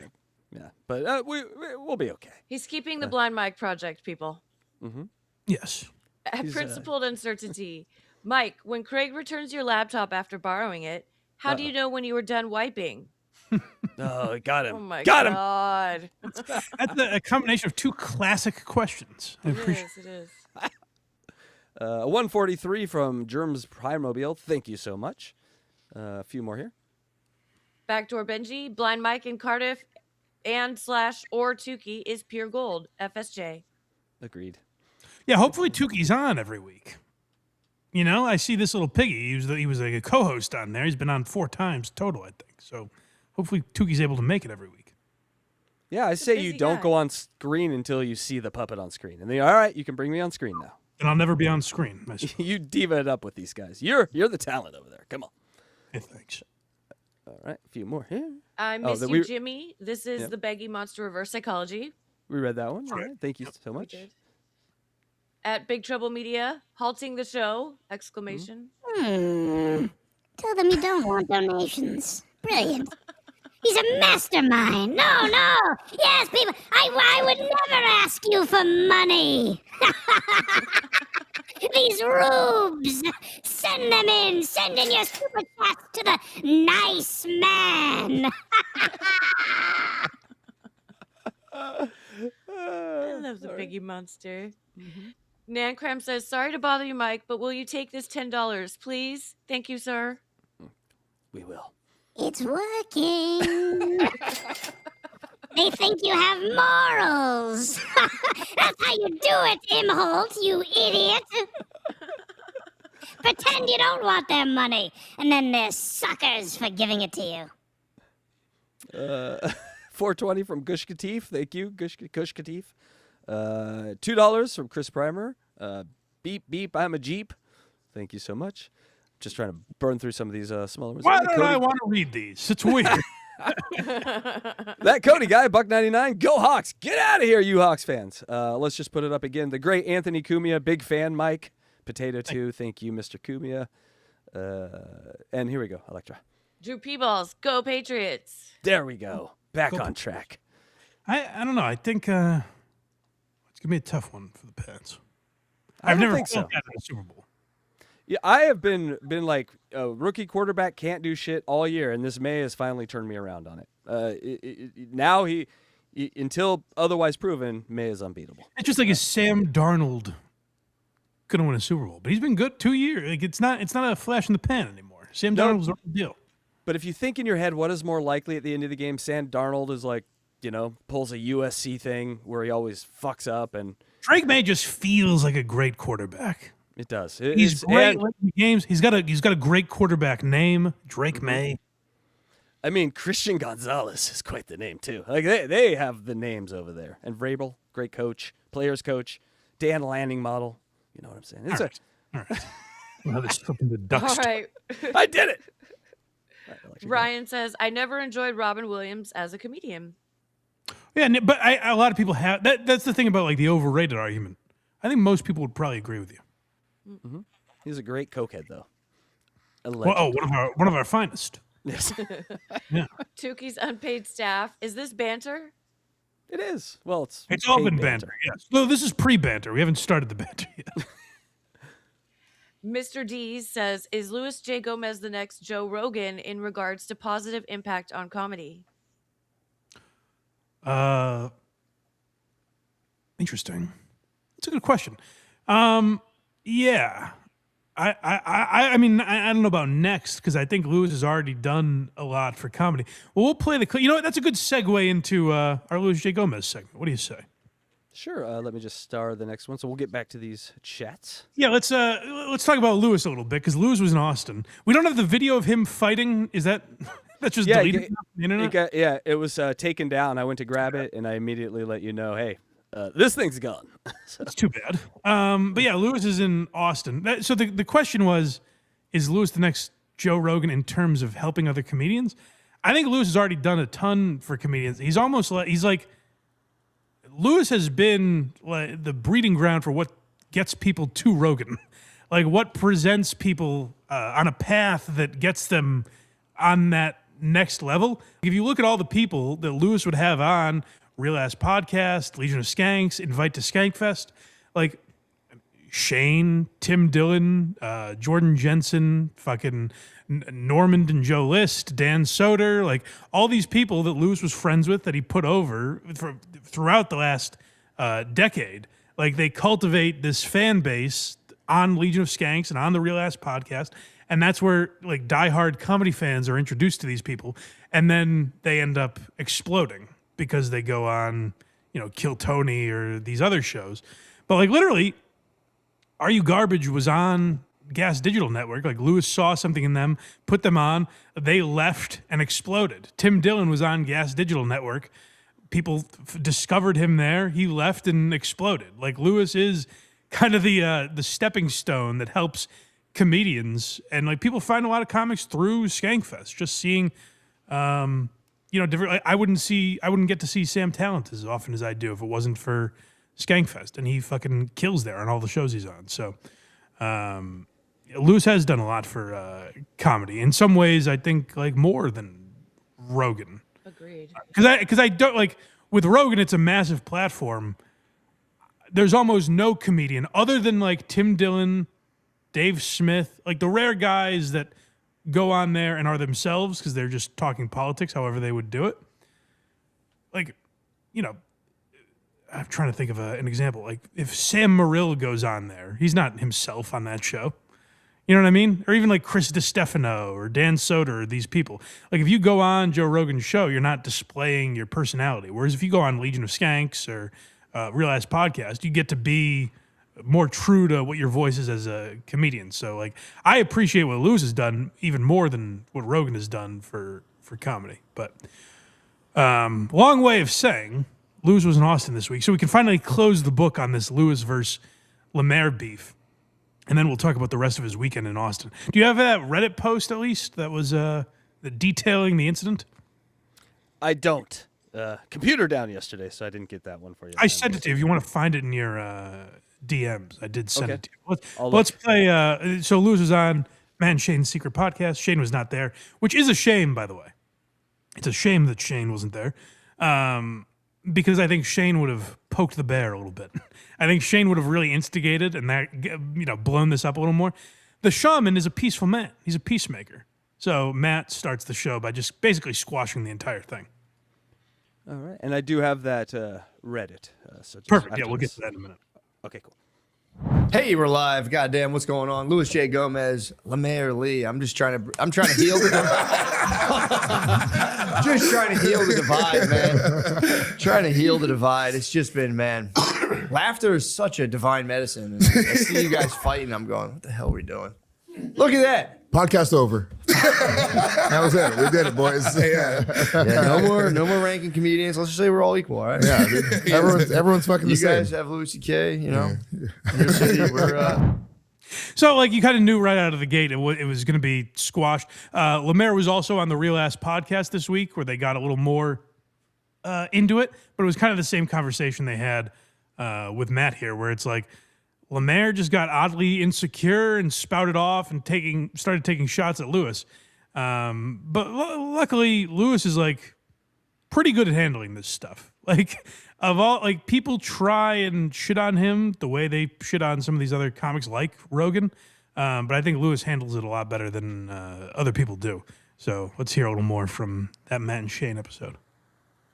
You and Shane really get me. Yeah. And so I think the fans that follow you guys, they kind of whatever it is, they you guys are seeing something that these guys we're don't rough see. around the edges. That's all. But I'm not funny or creative according to Lemaire, so it's not even it's not even a big for me. I don't care, but as long as you guys What did he think say? that You're the worst member of the regs. I'm trying to heal the divide. He said I'm not as funny as Danny Braff, which is fucked up because Danny Braff's a funny young comic. He said Danny Braff caught a stray, and I caught a stray first. I'm funnier than Danny Braff, so at the very least, I may be the least funny member of the regs, but I'm funnier than the producer. Okay, I could give you funnier than Danny Braff, dude. But you did it first. You said 80% of the comics who moved down to Austin. What a lie. Especially What a dirty lie. We have the numbers wrong. Can we get the fact check on The number, yeah, these numbers. What are you, fucking Rogan? You just fucking throwing false facts out there? You're trying to get this show demonetized? There was no number. I said most of the comics, which I guess you could deduce 80%. Fine, all right, you know what? I agree with that. 80% is the number. That's the right number, actually. I didn't say it, but now that I think about it, yeah, I got caught up in the moment. Yeah. I got caught up in the moment. Tony Hinchcliffe triggered me. Right? He triggered you, yeah. He started talking shit about New York in text, right? And I was like, ooh, fucking Tony, you're so he's already won. He's already rich. He's already got all the fans. Just be happy about it. That's it. But for some reason, every time he's with me, he likes to bust my balls. And I'm very close with Tony. He's the fucking man, right? He's a friend. And he puts me on a show every time I come to Austin. But yeah, dude, he just started, he was like, yeah, who does New York got? And I was just like, oh, and then I went onto the regs and I started talking shit. And you get caught up in the moment. There's bravado. You're like, So I said something that was I said actually something that was untrue, which is that most of the comics that came down here couldn't cut it in New York. Most of the comics that came down here didn't even try to cut it in New York. They knew better than to not go to New York, which is the toughest comedy scene. It's like training with a fucking 1,000-pound vest on, dude. Yeah. It's very hard. Yeah, and the crowds down here are the best. They're literally the crowds down here, they want to laugh at fucked up shit, edgy shit. So you come down here, you're like, oh, this is fucking great. But the bigger point is that in New York, it's just tougher. Like these are fucking like dumb bitches and they're fucking boyfriends and they're just like, make us laugh. And you got to like try to break through that, which is tough. Because everybody's entitled and a cunt up there. Come on, bro. Well, there's something true to what Lewis is saying because everyone has gotten sensitive about it. Fucking Rogan reacted to it. Tony reacts to it. Lemaire reacted to it for some reason. Like all the Austin comics get very sensitive. Whereas if you were like, hey, New York, the New York comedy scene sucks, it wouldn't get a reaction because they wouldn't give a fuck. Oh, okay. This fucking legendary, like fucking Joan Rivers and George Carlin started here. Like, what the fuck are you talking about? So, like, no one would react that way. But Austin feels insecure because there's truth in what people say online. Like, people mocking the, arena hack, which, by the way, do we have that Crack Amico song? I do want to play that. We do. Okay. the Crack Amigo song about Austin and Tony and Rogan, like, it is accurate where a lot of these guys blew up to arena acts when, like, their stand-up isn't on par with a lot of the even lesser-known comedians. Like, I don't think Tony Hinchcliffe is as good a stand-up as Adrian Appalucci. And that, by the way, doesn't mean he's a bad stand-up. People get hyperbolic there where they're like, oh, this guy's never said anything funny his entire life. Like, that's obviously drastic. But I think a lot of these guys that ascended to arenas are insecure because, like, there's actual killers in New York that aren't as famous as them. And I think on some level they know that. Like, they were helped by that scene. Like, you go to Austin to get famous, you go to New York to get good at stand-up. Like, there's some truth in that. And that's not saying, like, there are no good Austin comedians. That's ridiculous, obviously. But everybody, you see what I'm saying? Like, not even 80%. What an asshole. It's crazy. It's true. What Lemaire says is just fucking crazy. Yeah, I personally think the Lemaire charm, you got to go back to just pure peace, dude. I can't be You have to be peaceful. You're not a fighter, bro. I'm the bad boy, dude. I'm a fighter. You're not a bad boy. Dude, I'm a bad boy. You need it. Your charm is like a deep Buddha nature, dude. Yeah, you're likable. You're the sweetest, like, that's the thing, you're the sweetest thing ever. Yeah. Like, and you're like the Olsen twins. You're like both the Olsen twins. Yeah, dude. I had a countdown clock for Lemaire's 18th birthday. Lemaire admitted, like, Crack Amico nailed it, by the way. Let's play the Crack song, just in case people haven't heard it. This was Crack Amico's diss track to Lemaire Lee. Short and sweet, succinct to the point. And if you go with the rattlesnake, then Crack is going to respond. I thought this was good. There's so many great lines in this, just a short amount of words. All right, give me 1 second. And here we go. Barely, you out your fat fucking mind, boy, you barely even fitting into my lines. All the slop that you consume, you stink, we smelling the fumes. Just dropped a brand new special, irrelevant in the room. If you ain't gonna stop eating like a pig, you need to quit the booze. Can't do 12-step cause you'll be out of breath by number 2. Eyes can hardly open, so I know it's hard to see the truth. Fat black retard, call him diabetes juice. How the fuck a man talking shit when Diabetes juice. Unbelievable. That was so good. a man always got a full mouth? How the fuck you about to make it work when Uncle Gil kick you out the pool house? When that boat sails and all hopes fail and on coattails you can find a ride. And a white dad with a nice pad to be Chandra Bullock to your blind side. Okay, wow. It's the Fresh Prince of Lemaire.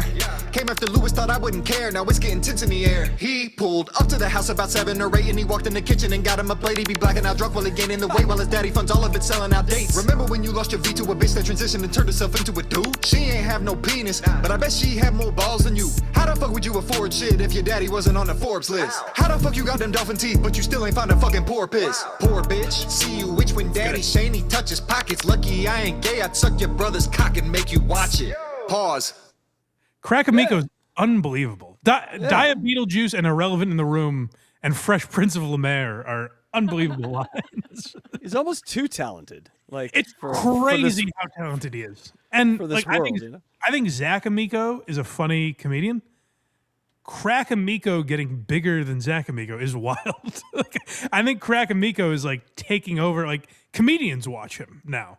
It's crazy. Like his channel has taken off, and he started doing songs about people outside of comedy. He had Dan Bongino and shit. Like he did a that was the Portnoy greatest one. song.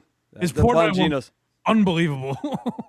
I gotta say, I jumped on board on the Bongino. Fuck Dan Bongino. Fuck Yeah. that makes me laugh to this day. So Crack Amico is just such a talented guy and really unbelievable and a great guy to have on Lewis's side. But he nailed Lemaire, where Lemaire admitted, like, yeah, he got drunk and his feelings were hurt on Twitter. So because it was weird. I was like, no, it's got to be a bit. Why would Lemaire all of a sudden be like, fuck Lewis? Like, I didn't really understand it. I guess he was drunk and sensitive, which Crack Amico called right out of the gate. Next segment here is called Nice Boy. He's a nice boy. There's no reason to be doing this. Lemaire got very insecure and spouted off. But, like, I think that's when people detect something is when you go outside of, like, your real personality and you're trying to be something you're not, you know? Yeah, that's usually when it happens. Here we go. For you, So I don't want anybody rooting for me. Bro, I'm not likable. I had to go start a comedy festival, a production company, a podcast network. I had to literally create my own industry because I'm so unlikable that the industry wouldn't accept me. Like, you're not going to do that, Lemaire. You're tired. Wait, outside of this, do you think the industry has accepted me?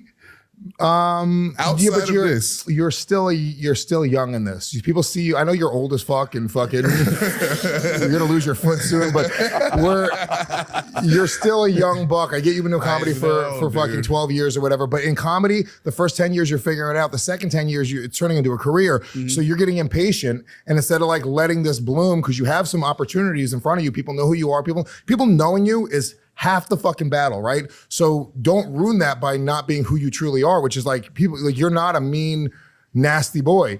You're a nice boy. And people will fucking, the next decade, bro, you'll literally blow the fuck up because people are rooting for you and they want to grease the wheels for you. That's it. I don't know. I think that's the way to do it. Like, Gotta be a nice boy. you gotta be a nice boy. You're at the stage where the nasty egg is hatching. You have to kill the baby nasty dragon. Yeah. Or it takes over your life. The nasty dragon takes over the life of many. Yeah, dude. It hatches in you and goes, "It's my time. I should have more." And it'll literally kill you. Yeah. Turn you into a bitter This is one of the bastard. There's a lot of truth in what Matt is saying too. Where how many guys has that happened to? Where it's like they see the trolling gets a reaction. Kevin Brennan's the best example of it. Where like you see the trolling gets a reaction, and you know, spouting off about someone and that getting traction is going to do a lot more than just whatever your generic podcast would be on a weekly basis. Like more people are going to pick up on the, you know, some inflammatory thing you said about someone because people are looking for that type of stuff. So like people do get sucked into that world, and it seems so disingenuous for Lemaire to do it. That's why it didn't seem real. That's why no one really bought into it and was like, oh, it's a bit, because it didn't really seem like a thing to do. And I never like when people are like, oh, I was just trolling. Because it's like, oh, so you were like lying? Like you said a thing that wasn't true? Like I don't really get the bit, you know? So like it doesn't seem like Lemaire's getting sucked into that world. But it didn't really suit his personality. It suits Kevin's personality. It doesn't really suit Lemaire. Up next, Skankfest. Yeah, this was just a funny. This is what I noticed, where I was like, "There's no way Lemaire would be talking shit about Lewis. Like Lewis has done a lot for him, and Lewis picked up on that as well." I'll never forget at Skankfest this year where you made those guys. You didn't make them do it. Oh, like when I invited you to my festival that we invited you to every year? Were you there? Oh, yeah. I didn't That's get right. a poster. I was mad about it. Yeah, so it was never really real. I think Lemaire just got overly sensitive. It was fun to talk about for a couple weeks, but it seems the beef is squashed. But then Lewis got into some other hijinks and shenanigans while he was in Austin. A video went viral of Lewis fighting in the streets. What the fuck is he doing? So he explained it on the Friday Night Hang episode of Legion of Skanks behind their paywall on Gas Digital. I checked it out. Thank you to Jern for sending me that because I can't get into my Gas Digital account, Lewis. Or like Gas Digital Network. You ever heard that? So yeah, I don't know what's happening with my account, but thank you to Jern for sending that. And they talk about it where like, we'll read the Reddit post. I think this explains it pretty well. The video got deleted. It's got to be, but it's deleted off of Instagram and Reddit. Correct. Yeah, and I didn't really look around for it other than that. I'm sure it's on some X page somewhere you can find. But it said the same guy who was fighting at Kill Tony decided to try and fight Louis J. Gomez. So this is from Kill Tony's Reddit. This guy was at like Shakespeare's, the bar across the street from. Well, I don't want to. You read it and see what he says. My buddy Chad took this video. This guy was not a comic. He was tweaking at Shakespeare's during the Kill Tony signups and was trying to steal people's phones. He then was apprehended by APD, Austin PD probably, where he would demand they take him home. He finally gave up and said, "Fuck it, I'll walk home," and left his phone on the hood of the cop car. I guess this is where he ended up. Yeah, so the video that got taken down it's just Lewis getting into this guy's grill, screaming, "I know how to fight," so people are taking it and being like, "What is Lewis a douchebag? What the fuck is happening?"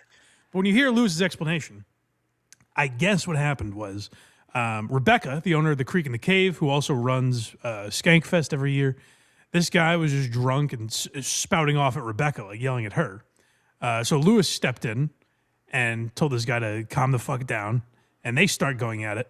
And I guess this guy went to like kick Lewis, and Lewis checked him in a way that let him know like Lewis has trained, I guess. So he goes, "You know how to fight, huh, bro? You know how to fight?" And he starts like getting big with him. So I guess that's why Lewis kept repeating, "I know how to fight." If you don't have that context, and again, I'm only getting that context from Lewis, so who knows if it's true. But if you don't have that context, he just looks like an insane man on the streets of Austin screaming, "I know how to fight!"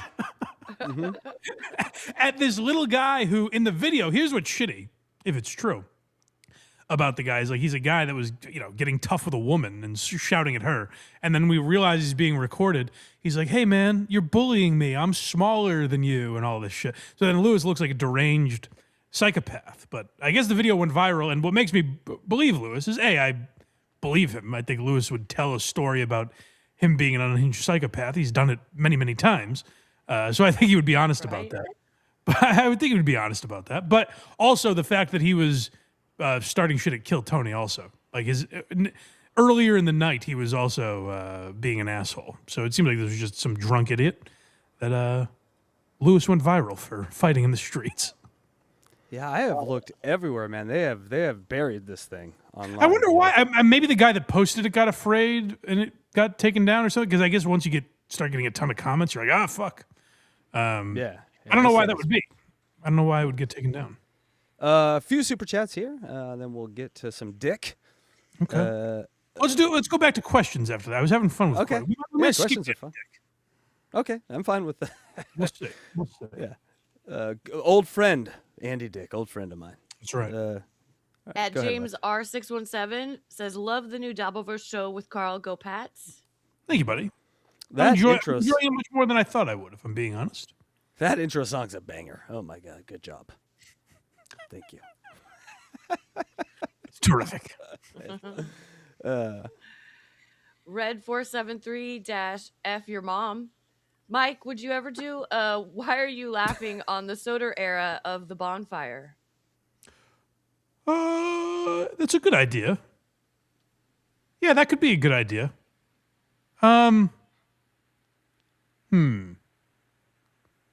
Yes, I will. I will do that. Nice. You've got yourself a deal, friend. I can't guarantee when, but that's a good idea. I like that. At AP Ralph, I think that's Cardiff. The first 1 hour, 12 minutes were great. What happened? Oh, Ralph, you're incorrigible.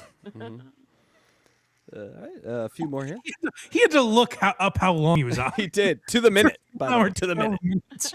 Wait, you can't give us a second count, you lazy potato.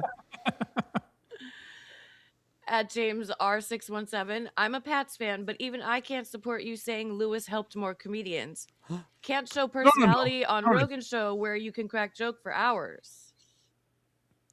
On Rogan's show, you can crack jokes for hours? That's what he's saying. Have you watched the Joe Rogan Experience? Not a lot of jokes being cracked. I watched it no, for I Pyramid didn't say Talk. helped more comedians. I said I think, like, for me, I think Lewis has done more for the comedians that I like because he presented them to Rogan. You know what I mean? Like in a way where like Lewis gave them a platform to get recognized by other people. I'm not saying they wouldn't have eventually made their way to Rogan, but like I think a lot of those guys had legendary moments on Legion of Skanks and Real Ass Podcast, and that introduced them to a new audience. So if you're being, that has to be sarcastic. The idea that you can be funny for hours on Rogan is just not true. And finally, And here- by the way, it's just a different show. You know what I mean? Like it's a totally different. No one's going on there to be funny, really. And the people that do, like, kind of fit. Like I think Norman kind of bombed his first time on. Like it takes a couple times. Shane bombed his first time on Rogan. The legendary, the legendary. What was the line? I'll go on Joe Rogan's show and be fine. And then they got a nothing reaction from Rogan. Uh-oh. All right, last one here. For At questions. GT Helmer for $20. Love you, Blind Mike and crew. Can anyone tell me a Mike Vrabel story? Ew. That is my. Do you know why that's in the outro? By the way, Casey. I have no idea. That's a great question to. The great Gary Tangway, legendary Boston area broadcaster. He had Tom Brady on when they were playing the Tennessee Titans. Tom Brady was a weekly guest on Kirk and Callahan, and one of them was out this week. So Gary Tangway asked him a question. They were playing the Titans in the playoffs, I think. That was the last, before this year, the last Patriots home game in the playoffs. And he asks Brady, he says, just totally random. There's a totally random question that for whatever reason always stood out to me. He says, one of my favorite players to cover when he was here was Mike Vrabel. Tell me a Mike Vrabel story. What a terrible setup. So now Tom Brady has to think of a Mike Vrabel story? The question made no sense. It stood out to me as ridiculous. I've repeated it to the Warthog, and I mention it all the time, and that's why it's in the outro. Yeah, stick around, people, for the outro, and you will hear "Tell me a Mike Vrabel story." Tell me a Now Mike you know why. One more here, Electra. Snuck in under the wire. Oh, how Mason dare and you, Mason. PDX. Go Seahawks. F.U. Casey. You're a traitor, Mason. You can't live in Portland and cheer for a Seattle team. How dare you? Why? Who else is he going to cheer for? Patriots. Well, we just cheer. Yeah, we cheer. Yeah, thank you. Patriots. He's on the other side of the country. I'm No. rooting for the Patriots. Fuck the People don't Seahawks. understand Oregon-Washington hatred. We hate them. At the end, Lewis and Clark took a little Tell journey. me, most football fans in Oregon root for which football team? Anyone but the Seahawks. Anyone but the Seahawks. Yeah, that's I correct. simply don't believe that. Dubs down forever. No, well, especially if you went to university in Oregon. It's 1,000% true. The majority of football fans that live in fucking what did we say? Oregon? Oregon. Portland, yeah, basically Portland. They don't root for the Seattle Niners. They hate maybe? them. No, they hate the Niners too, and No, the some of them like the Niners. Who They're do they Niners. root for? They're more Niners fans. Naturally. Broncos, It's got to be one of them. Okay. Broncos, Chargers, anywhere an Oregon Ducks a quarterback, essentially. Oh, so okay. So this is just a lie you've made up. I see. No, I swear to God, Dubs down. No one likes Washington. They're terrible. Stop saying an dubs awful down. state. Like we know what that means. It's a W, and you put it down, and it makes a Dubs down, and fuck Washington forever. Down That Washington. is, yeah. Listen, that's our code. So go Patriots. Look, Wait, I'm on your side. Now you've confused me here. Dubs down would be fuck Washington. Yeah. Right. Everyone in Seattle. Oregon. That's where Washington or Seattle is. It's in Washington. Oh, I see. I got you. Okay. Yeah. Yeah. Anything from that state is terrible except Odessa. We allow them. Okay. They're a great electric music band. All right. Move on. All right, Mike, are you ready? You ready for Ask Mike Anything? Mike, anything. right when you thought it was over. It's not over. I think I want to hear it again, actually. Let me hear it again. Mike, anything. They're not saying ask. That's Sounds it's close. Ass Mike. anything. As Mike, anything. There's a little as in there. That's Here okay. again. We like. Hold on. God damn it. Mike, anything. He's just got an accent. That's all. Ash. The beauty of AI. It's amazing. All right, we are 27 seconds into this. Let me get to the part where we end it right here. All right, and here we go. Go ahead. What's happening? From D. Thomas Howell asks, what comic is coming to Boston this spring that us gearheads should go check out? Oh, to Boston? I don't know. Rory Scovel. I'm going to see Rory Scovel Thursday night at the Wilbur Theater. I would imagine it's sold out, but you can check, I guess. Joe List is coming to Providence in April. That's I don't know. I don't know that I have any comedy ventures planned. It's tough being out here and out in the sticks. It's not as easy to just go. You can't just go on a Friday night now, just at random to any comedy show you feel like. So it's not quite as easy. But Also, less blacks. Hey, I'm sorry. nothing. All right, Electra. Okay, $5 fugitive. As a blind guy, have you ever considered By trying the way, out for the I Special don't know you've ever been Olympics? to Springfield, Massachusetts. You're not correct about that. Yeah, well, I apologize. Sorry, Electra. What'd you say? It's okay. As a blind guy, have you ever considered trying out for the Special Olympics? No, I have no Shooting. no discernible athletic skills. Shooting should be a That Special would be, Olympics. yeah, that would be nice if you could do it at a competition in Would be nice. marksmanship. Would be Marksmanship. nice. Guns, Yeah. That would be marksmanship. nice. That would be so nice. Cringe Story and X, how much of the late satellite radio Ron and Fez episodes do you think were complete works? The very late ones. What I think was real is when like Fez would have a real meltdown and then like wouldn't be there the next day. I think those were real. Like when Fez was crying and it kind of took over the whole show. I think works where like Fez would have arguments with Chris Stanley or something. Some of those were works more than we realized, I guess. But I do think Fez had a lot of mental problems. Or maybe that was a work entirely. If that was a work, then Fez Whatley deserved a much bigger career in acting or something. Like, that's unbelievable what the Ron and Fez show were. It's unbelievable what they were able to pull off that we know of. Like the fact that the cheesesteak fight was staged. Like they had this fight where Fez buys cheesesteaks instead of like he owes everyone a steak dinner, and he buys them steak burgers, and he's like, well, that's what that is, and that you could see being staged. But then him and Chris Stanley get into a fight that is so personal, and it's about Chris Stanley being bad at his job, and them say like Fez has tried to get him fired, and they get into like real stuff, and then Fez accuses him of being high on the job, and then you find out years later, you're like, that was fake.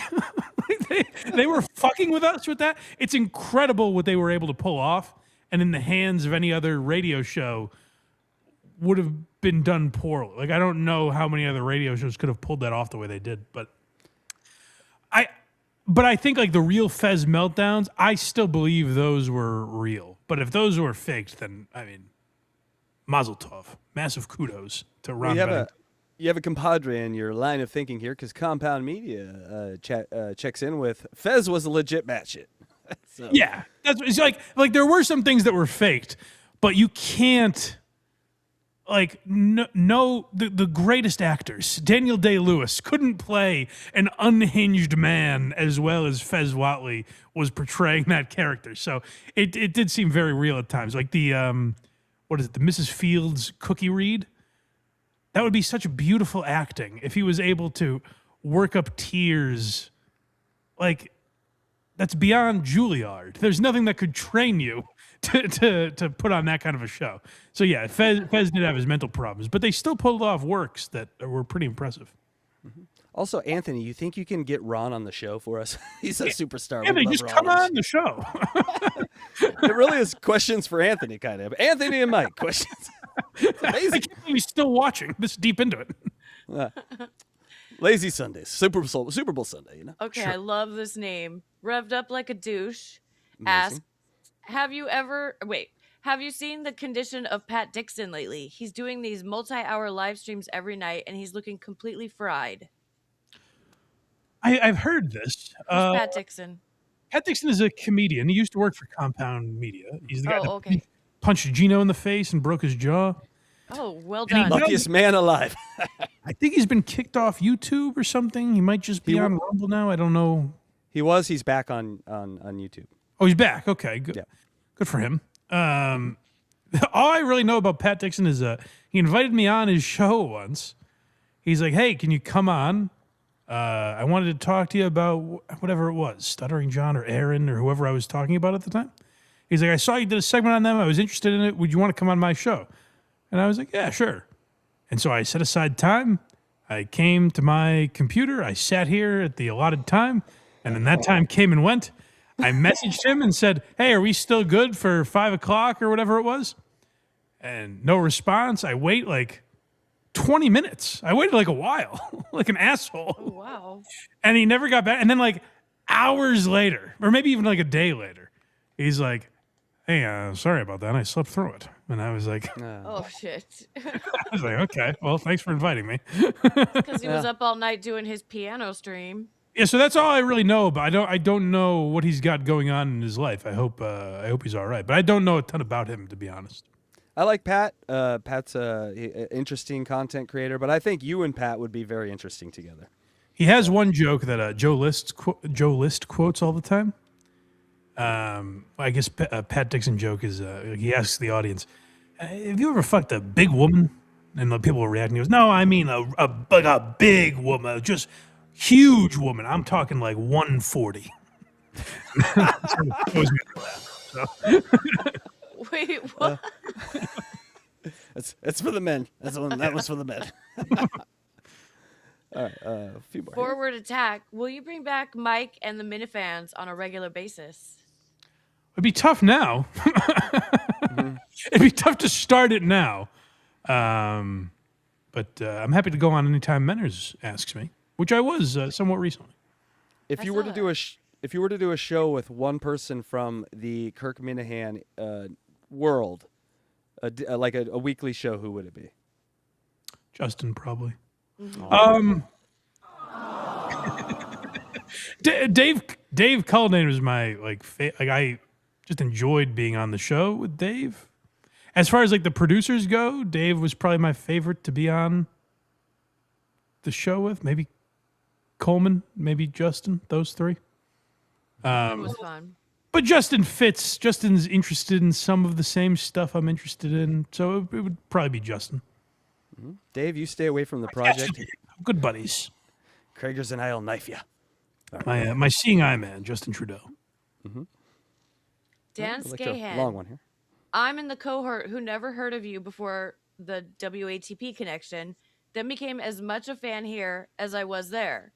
For those of us in this camp, I'm sure a "Why Are You Laughing" on Blind Mike would be a quick hit. In lieu of that, what's the quick story on ya? No story. Tell us your life story in That could be an one interesting hit. idea for like Patreon or something. Explain myself. That feels very. I have not accomplished nearly enough to be like, let me go through the list. Yeah. I was an intern for Barstool. All those videos are up. Then I was on Kirk's show. He brought me in as like a one-off, and then I ended up staying there. And that's pretty much it. Dan, we did a 7-part series called Gearbox, where we covered like sort of the beginnings. Yeah, trash me. We never trashed you, ever. Oh, Electra didn't. But I remember the other guy. And Carl came on and sort of Carl, did. and they'd be like, he's an untalented hack. He's a fucking loser. I was like, Jesus Christ. By the way, I've never forgotten. It's always in the back of my mind. What people really think about me, that's never left my mind. It's satire, Mike. It's satire. When you're on a thing where you think the guy's never going to listen and you say how you really feel, I've always remembered that. Don't you worry. I expose your enemies for you, Mike. That's my job. That's a producer. Oh, yeah, no, job. you didn't chime in on that at all. That's my job to lead him out. You're spot on, man. He does suck. I have to draw him out to get the, Right, I Epsteined him. I honeypotted him. Of course. All right. And Christian came on and said only loving things about you. Mm-hmm. Christian Blatt? Yes. Well, he's a good egg. I like He is Christian. a good egg. Germ asks, do you feel betrayed by Tom Brady and his Cardiff's gone. You can drop the X shtick now. Okay, all right. I was just I don't know. I just got in a habit. I understand. Do you feel betrayed by Tom Brady and his not having a dog in this fight comment? No, he's a fuck. I didn't understand why this was a controversy. If you missed it, Tom Brady said he's not rooting for the Patriots this week. Interesting. He's one of the most competitive guys ever. Mm-hmm. Like he wants to be the greatest quarterback in New England history. He doesn't want some other guy who looks like a younger version of him to come in and be the hero now in New England. Also, he's a broadcaster and an owner. I don't think he can publicly say, I'm rooting for the New England Patriots. And he might just have low T right now. He's getting up there in age. He's broadcasting the game. No, right? he's not. No, he's not. Okay. NBC this year. No, well. But to your point, like, he is a broadcast. I'm sure Fox is doing something. I would imagine he's on their coverage or something. Like, as a I don't understand why that was a big topic. You know what I mean? Yeah. Also, I think the guys that are like, I'm rooting for my Pats, like former players, they're being phony. They're the ones you should be mad at. They don't give a fuck if the Patriots win. Like, you think Drew Bledsoe gives a shit if the Patriots win today? The currency in the broadcasting world is to talk shit on the team that you used to play. That shows that you have balls in the broadcasting world. He didn't do that either. It was just vanilla Tom Brady. Mm-hmm. Tom Brady is very vanilla, and he's my birthday twin, by the way. Oh, that's exciting. I know. Yeah. Tony asks, why did the saying words backwards bit go away, and what happened to William Bendiston? Did I say that right? I like that it went away. Like, it's one of the things, like, it was a staple of mine. Mm-hmm. It was pre-Beggy Monster. I don't know that I can do it as well as I used to be able to. I think my mind has slipped a little bit. Give us an example of how this worked, yeah. Give me a word. Oh, a word I know how to spell. Don't make it ridiculous. Esquire. Iruxi. Oh. Casey. Is this like your hidden autistic talent? Yeah, like I guess I see the word in my mind and I can read it backwards. Wow, that's cool. That's amazing. All right, let me come up with one here. The pronunciation is not perfect because there's not a real Esquire would actually be Irayuski. There's not like a perfect way to pronounce it, but you get the idea. Eskimo. A mix. That's a hard one. And Mike's. Like, I don't know. I don't know how you pronounce it. Can this be a show? Can we just do 2 hours of this? One time I was on mushrooms and I went through everyone that was with me and said all their names backwards, and mine is Aisel Ernu. Mm-hmm. Just gave away your identity. I did. Mike, what's mushrooms backwards? Go. Smurisum. This is so fun. Oh my god. All right, well, let's move on. 3 more. Okay. Let me think of as we go to next. 3 more throughout the show. Yes. All right, Electra. TRA 404. Does the skirt cheer for Albania or her adopted country in the Olympic Games? What? She doesn't give a shit. I guess Albania. I don't know how well Albania is doing in a lot of these Olympic Games, to be honest with you. I think they're pretty good in the. Well, this is winter right now, but I think they're pretty good in gymnastics. If nagging was an Olympic sport, I bet they'd do pretty well. Huh? Hey, am I right, fellas? These dames. Yeah, you're damn straight. Mm-hmm. Oh my god, that's great. Maiko asks. I'll tell you this though, she's excited. She's excited for the Bad Bunny halftime show. Oh, is she? I said she could watch on the outdoor television. That's right. That's I'll be watching Kid Rock and the boys. And the outdoor television is her phone in the car. That's right. Exactly. That's where I'll be sitting there. Maiko says, will the Stud Joe versus Carl and Shuli trial have a series of hilarious one-off courtroom appearances by members of the Dabbleverse? like the God. finale of Seinfeld. Exactly. Did he write that? Yes. Yeah. That's exactly what I was picturing. Cardiff being walked in. Or will it be a massive letdown like the finale of Seinfeld? Is the final? See, people shit on the finale of Seinfeld. I like it's it. great. Yeah. I don't mind. I get what Larry was trying. What else? The only other alternative is just doing an episode of Seinfeld, Just which ending, people would have bitched about that. You know what I mean? Mm-hmm. Larry actually tried to like give an ending to it. I never had so I didn't see it till years later. I was a kid when it premiered. So I never knew people had a problem with it until years later. I watched it through a different lens, I guess. I never had a problem with it.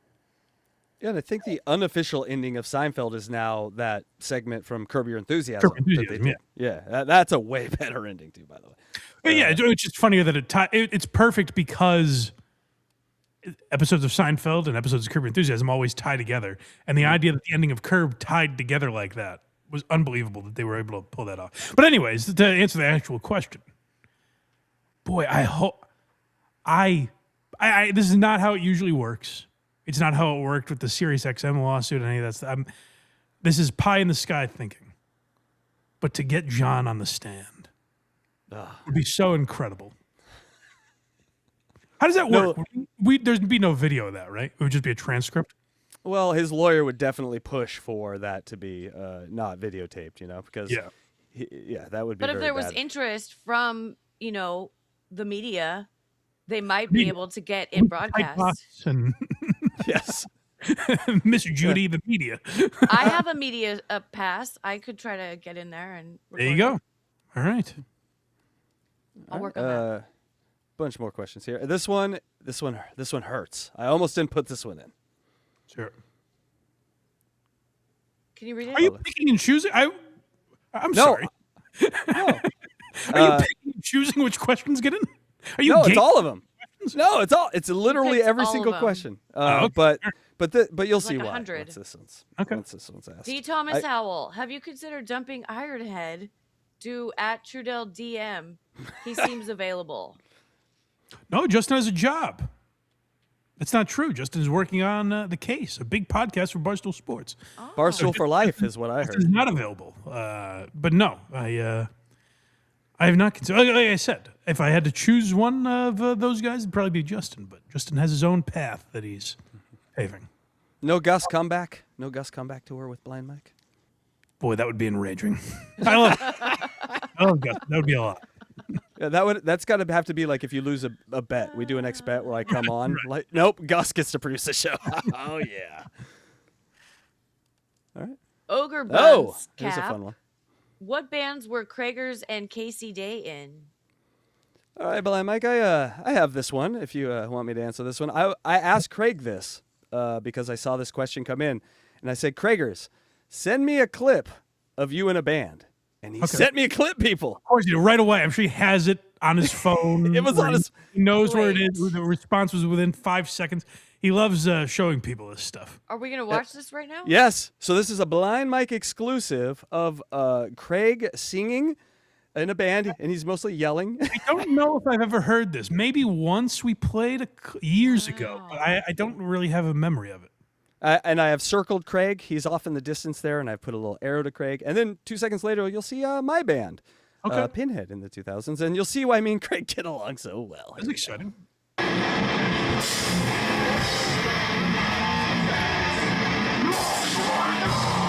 Band is Harlot. Craig's. For goodness sake, Grace. Wait, that's you now?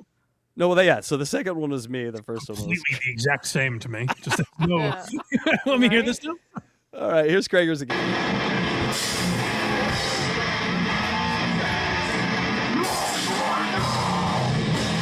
Right? Here's Craig. Here's me.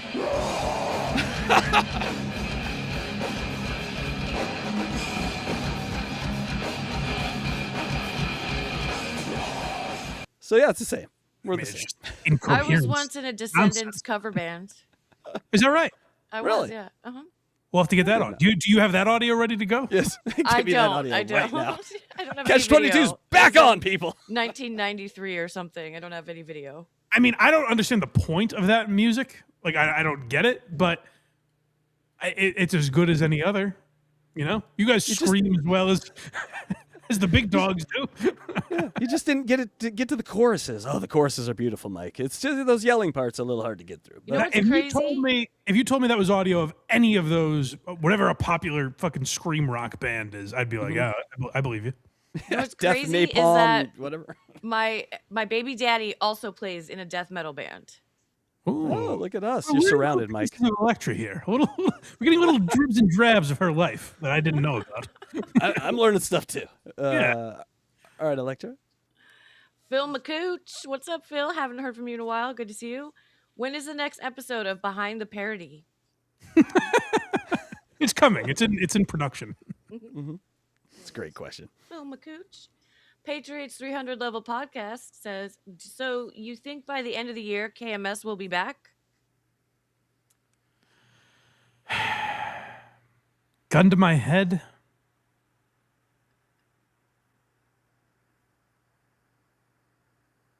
Hold on. No. Damn it. I answered. I already answered.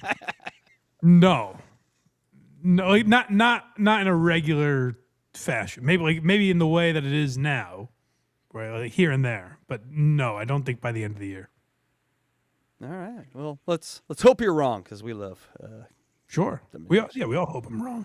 This is another good one from Phil McCooch. Are you going to start watching a new show now that you and Quantum Week Chris finished Cheers? Might I suggest Frasier? I do love Frasier.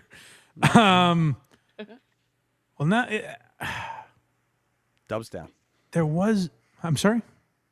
Dubs down. Fraser from Seattle. Oh God. Exhausting. Way to live.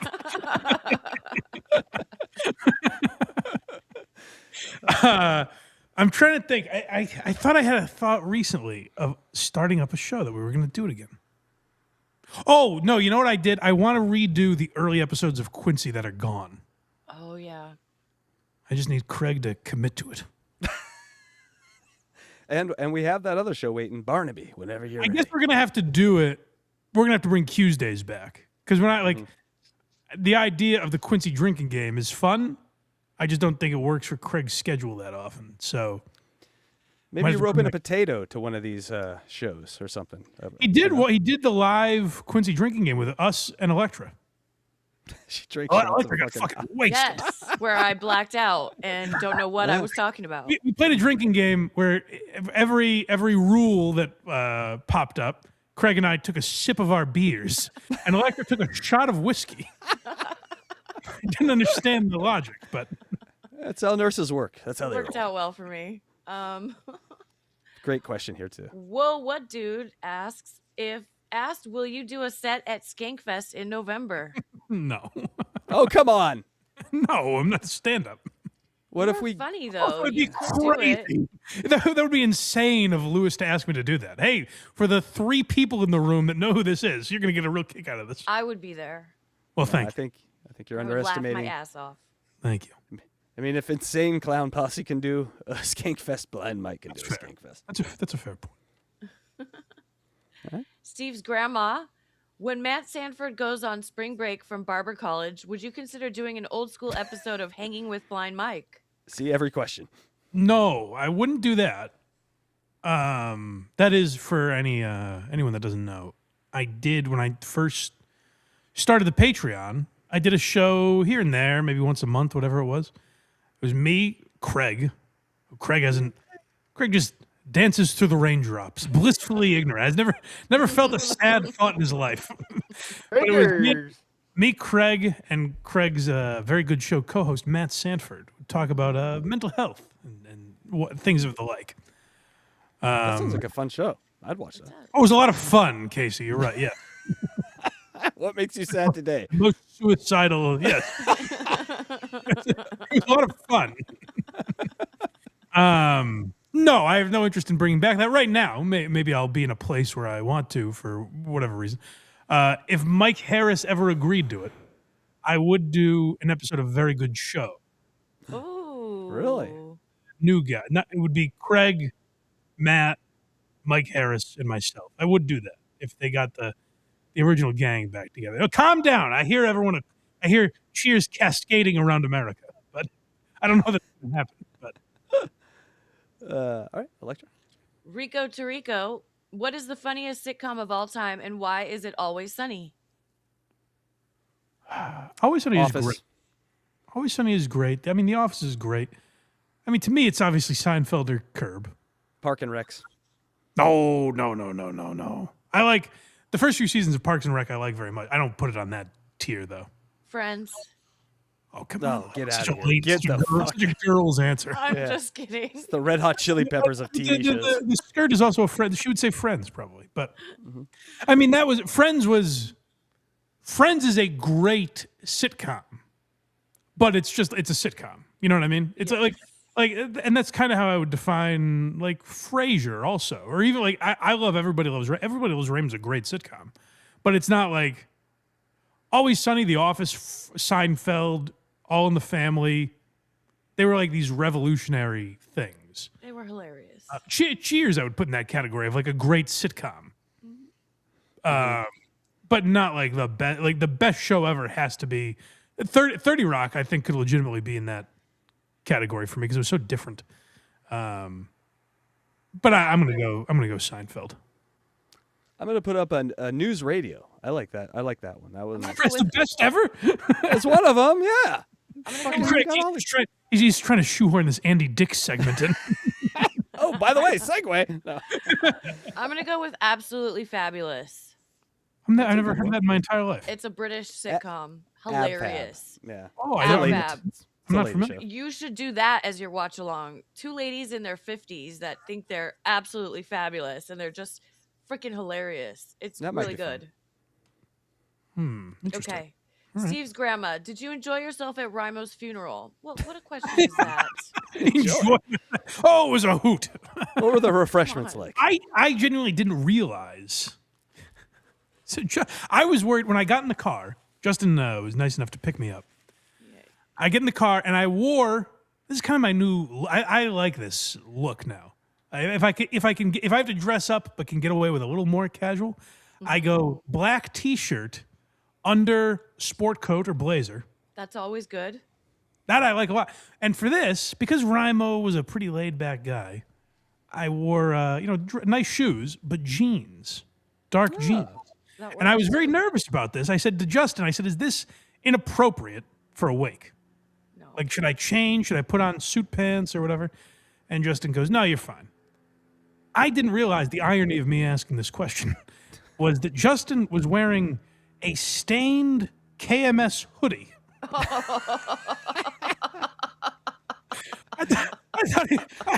I had no idea. Of course. And then Kirk and Cullinane pointed out at some point, I guess I had like lint on my shoulder or something, and Justin wiped it off me. Like he's like, clean yourself up. I did that. He did that without me knowing he was dressed like a fucking bum. Right.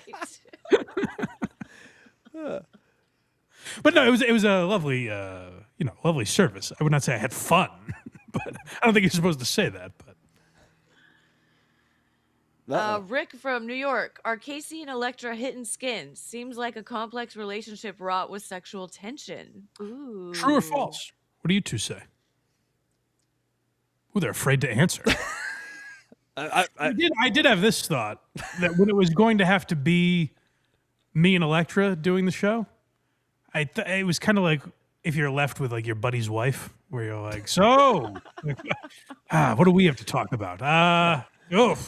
You put up with that guy, huh? Like you're just trying to think of things you have in common.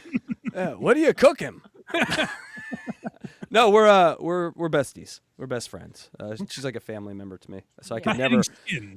We're I could not never even ruin friends with her. benefits. No, we're not even that. Don't worry. All right. I'm single. I'm We're available, good wing. guys. We're good wing I'm ready people. to mingle. Box eating dad. I'm here. Yeah. I'm available. Jesus Christ. All right. Here we go. Frank Dremen. If you weren't podcasting, what job do you think you would enjoy doing? Great I question. was saying this to the skirt the other day. I mentioned going back and doing all those old titles and descriptions. I'm great at mindless, tedious work. I love it. Like if I didn't have to interact with any people and you just put me in a room to file stuff. And it used to be I couldn't do this with my eyes. Now technology is so that it makes it a lot easier on me. Yeah, like data entry. You So could do. yes, so if it's something I could do feasibly without like straining my eyes or anything like that, just put me in there and I'll file all day. It's a glory. I don't want to talk to anybody. Just mindless, tedious work is what I would probably be doing. I don't know what that says about the show and our relationship, but you like mindless tediousness. Oh, that's a compliment to us, Electra, I think. I think so. All right. Steve's grandma, do you think we could trade David Collins to the kidnappers for Savannah Guthrie's mother? I'm not up enough on the news to fully appreciate that joke, but I like where it's. I like the lane it's going in. It is She has been kidnapped, and I was able to surmise that. Yes, they got a fake ransom letter that they found out was fake from some guy in Glendale, California, and he got arrested.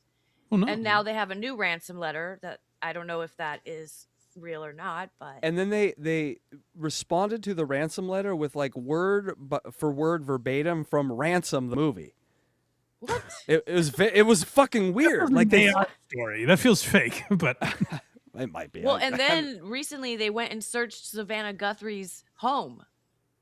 oh my goodness. Yeah, they did. They searched her home for 3 hours, so that does not looking good on Savannah. Let me give you a conspiracy theory. Savannah Guthrie was the person who interviewed all the Epstein victims. Was she now? She was. Gasp. Yeah. So My goodness. just throwing that out there. That's a little crazy. Very interesting.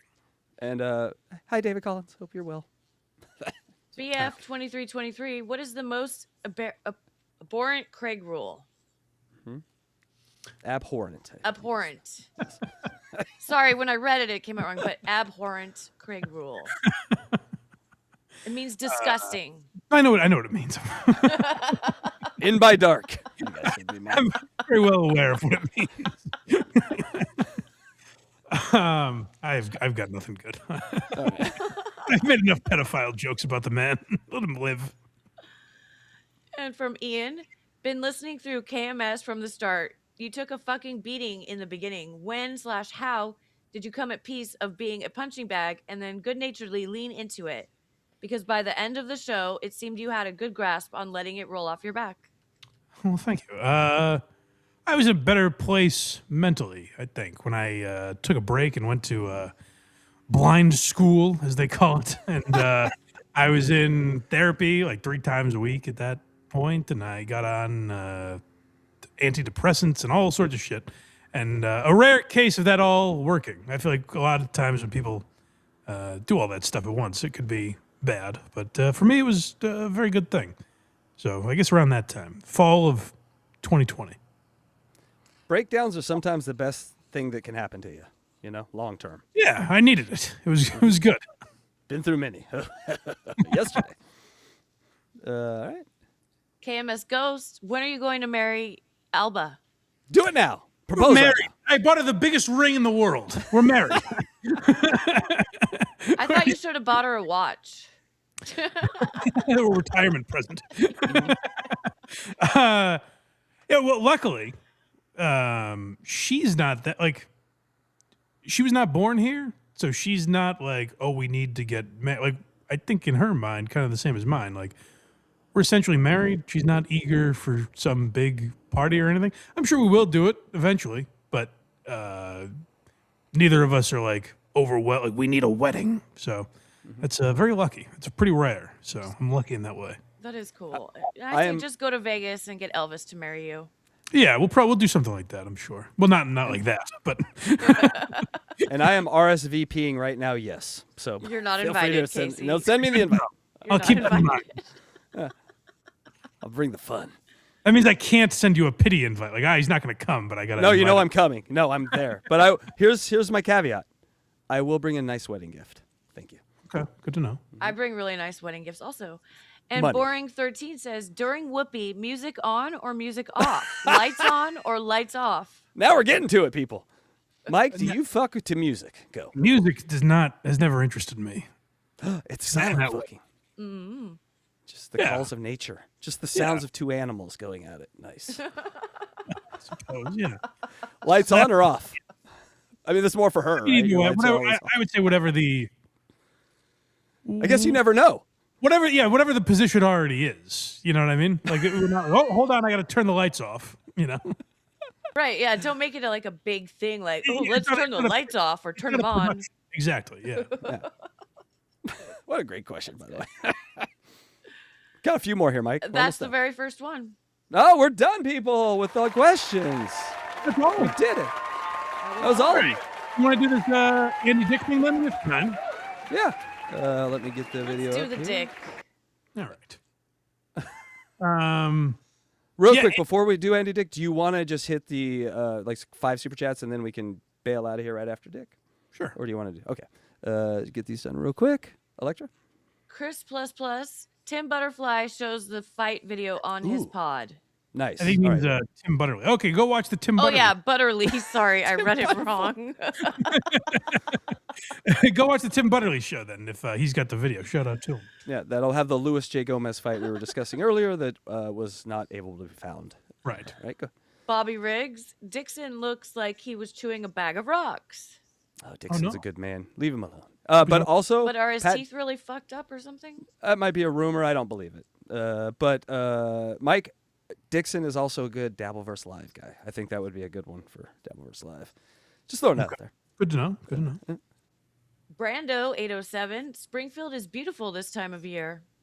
It really is. Springfield, Massachusetts, the gateway for success.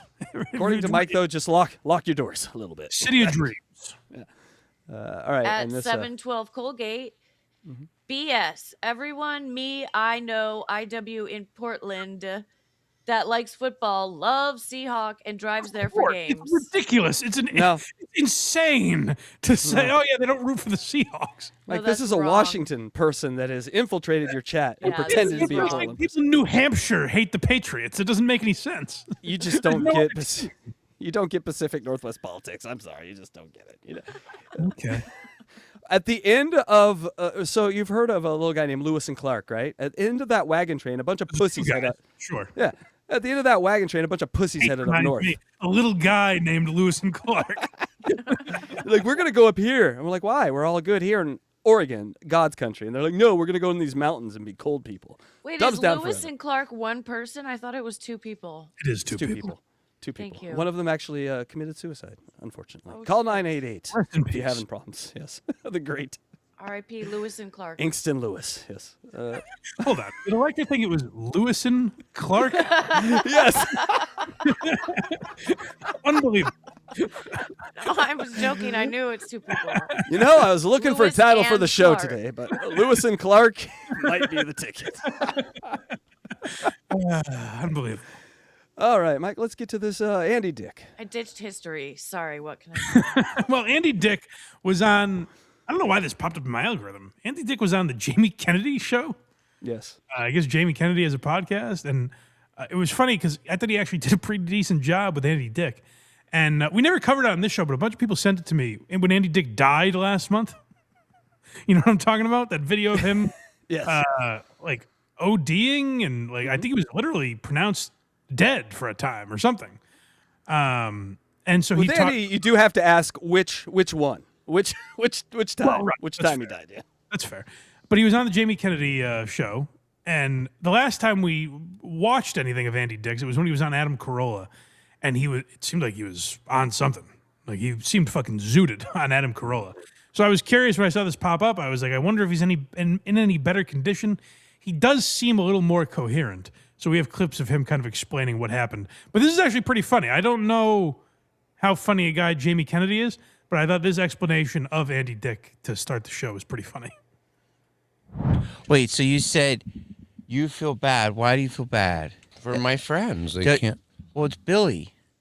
You know Billy. I know Billy. Why can't he stay? Because I like to have, he's right outside. We talked about this last night. It's better to have a conversation one-on-one. Yeah, but I thought he'd be just in the next room able to hear us. But you're like this. You have this thing that you do, Andy, where you go, "This is my friends," and then I'll talk to the guy and I'll be like, "Yeah, I just met Andy at a gas station." True. But you're I like, become friends immediately. I know, but you're what like, it says. You're about like, me. this is my friend from 2:30. Oh, you're gonna text them?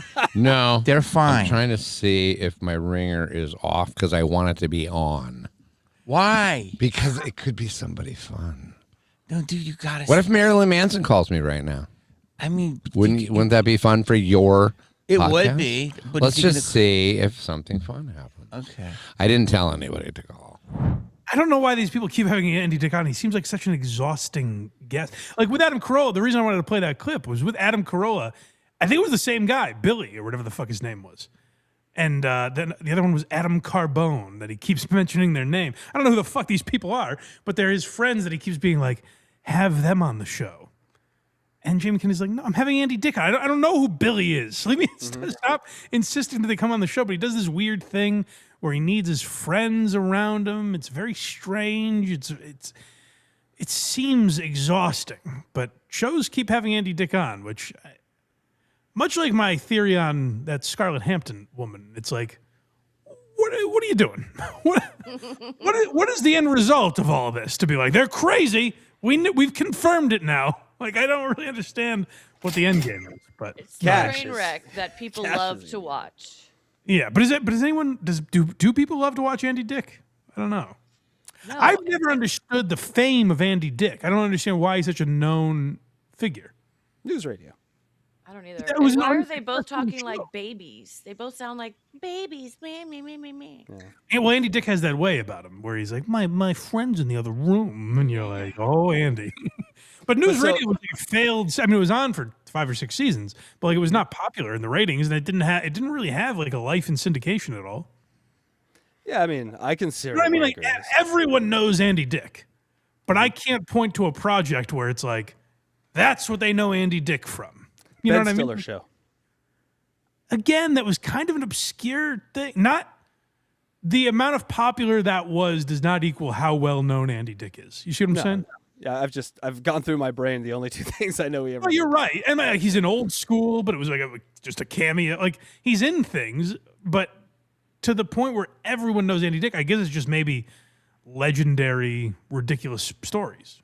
Just a party animal and a fucking drug addict. So I have my own history with Andy Dick. I think I've told it here, but I definitely told it on Catch 22, and we showed. I don't know this story. He was. We had a bass player in our band, Pinhead, who was living in Andy Dick's house with like 10 other people. Andy Dick would have like 10 people live with him.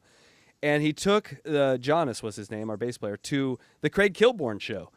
Andy he did the Craig Kilborn show a lot. And on the show, he dragged out our bass player and he's like, everyone go support this band, Pinhead. They're a great band, awesome band. So exactly what you're talking about with this other guy, he did that 30 years ago with my band. And we played the video on Catch 22. It's crazy. Interesting.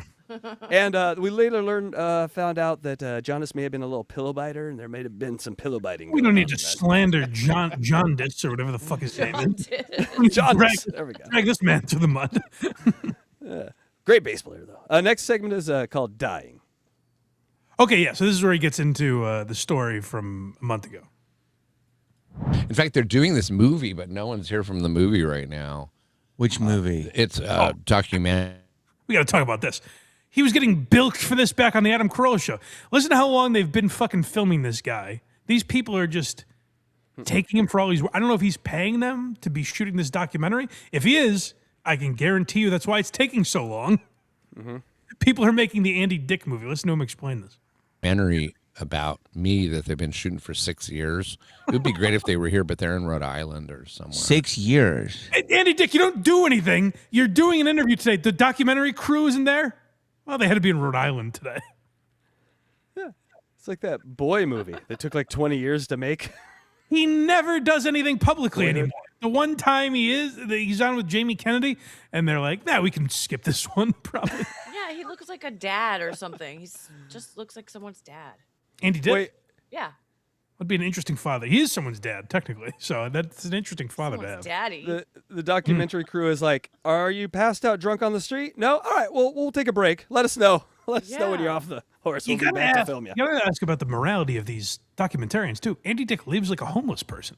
Mm-hmm. Like, we're going to hear him describe the setting he was in when he had this OD, and he legitimately lives like a homeless person, and people are just filming him for 6 years. Yep. I don't know. He seems better now in this interview than when we saw him with Adam Carolla, but it's like, really, all these people are around and no one's fucking helping this guy? Wow, yeah, a lot of. Is it like your Andy Dick life story? Yeah, it's gonna be a big thing for me. Wow. Hopefully, It's not going to be. They're fooling him. By the way, I should correct that. I said no one's helping this guy. This seems like an unhelpable guy. There are some people where it's like there's nothing you can do. No matter how many times you insist they stop doing drugs, they kind of have to want to. So I was oversimplifying that. I apologize to the people in Andy's life. But he's getting taken for a ride here. Like, the idea that this documentary is going to be massive, even if it's very well done, I don't know if there's a massive audience for an Andy Dick documentary. Like, what are we going to find out? He was a drug addict. Oh my God. What? Harder to change permanently, Andy Dick or Stuttering John? John. And both are Andy- impossible. You'll see in this interview, like, Andy knows what his problems are. I don't believe John does. That's Correct. true. That is self-awareness. You're saying some Yeah. has leaked in for Andy here. Yeah. it's done really well, and it looks good, and So you and it's all the ups and downs. I say I want everything in there. I want you to. What ups are there going to be in this film? When they put the needle in and he comes back to life. And they had 6 years, so they had some times when they were filming me really not doing. Yeah, Stas Chunksta makes a great point. Anytime you ever start feeling bad for Andy, just remember that most likely he had Phil Hartman. He was largely responsible for Hartman. Well, he talks about that, and I don't know that I agree with that. He talks about that at the end of this interview. Actually, I was thinking about grabbing the clip, but I actually did it. He's talked about it a bunch. I think we did it the last. He talked about it with Adam Carolla too. He's talked about that fairly often. My stance on that is, so Andy Dick did drugs with Phil Hartman's wife, allegedly. And her falling off the wagon with Andy Dick led to her spiraling and eventually murdering herself, murdering Phil Hartman and herself. Yeah. I don't look at that as Andy Dick putting the gun in her hand. Like, you know what I mean? Like, yeah, did the chain of events, like her doing drugs with Andy Dick, that eventually, butterfly effect that led to her fucking snapping. You're responsible for yourself. Andy Dick is not like, oh, well, if I do coke with this lady, she's probably going to kill Phil Hartman. You know what I mean? Like, I think people oversimplify that and they're like, oh, well, Phil Hartman is dead because of Andy Dick. This was a crazy lady. And I don't know that Andy Dick had any way of knowing she was capable of the horrible thing that she did. He just did drugs with some lady that was sober and fell off the wagon. You know what I mean? Like, that's what drug addicts do. I'm not like, oh my God. But then you have to hold every fucking junkie to the same standard and say, by doing drugs, you in a way are kind of responsible for killing Phil Hartman because you don't know that person wasn't going to do that, Well, how about the drug dealers too? Why don't they hold them accountable? Exactly. Yeah. Everyone involved. Yes, right. There is a chain of events that led to Phil Hartman's death, and Andy Dick is in that chain. But I think it's oversimplifying to be like, Andy Dick killed Phil Hartman, But Drug also addicts just don't want to do drugs alone. I mean, Right. they really don't. They want everybody else to do drugs with them, even if they've been sober for 10 years. They're gonna get you to do drugs with them. If I will say, I'll amend this.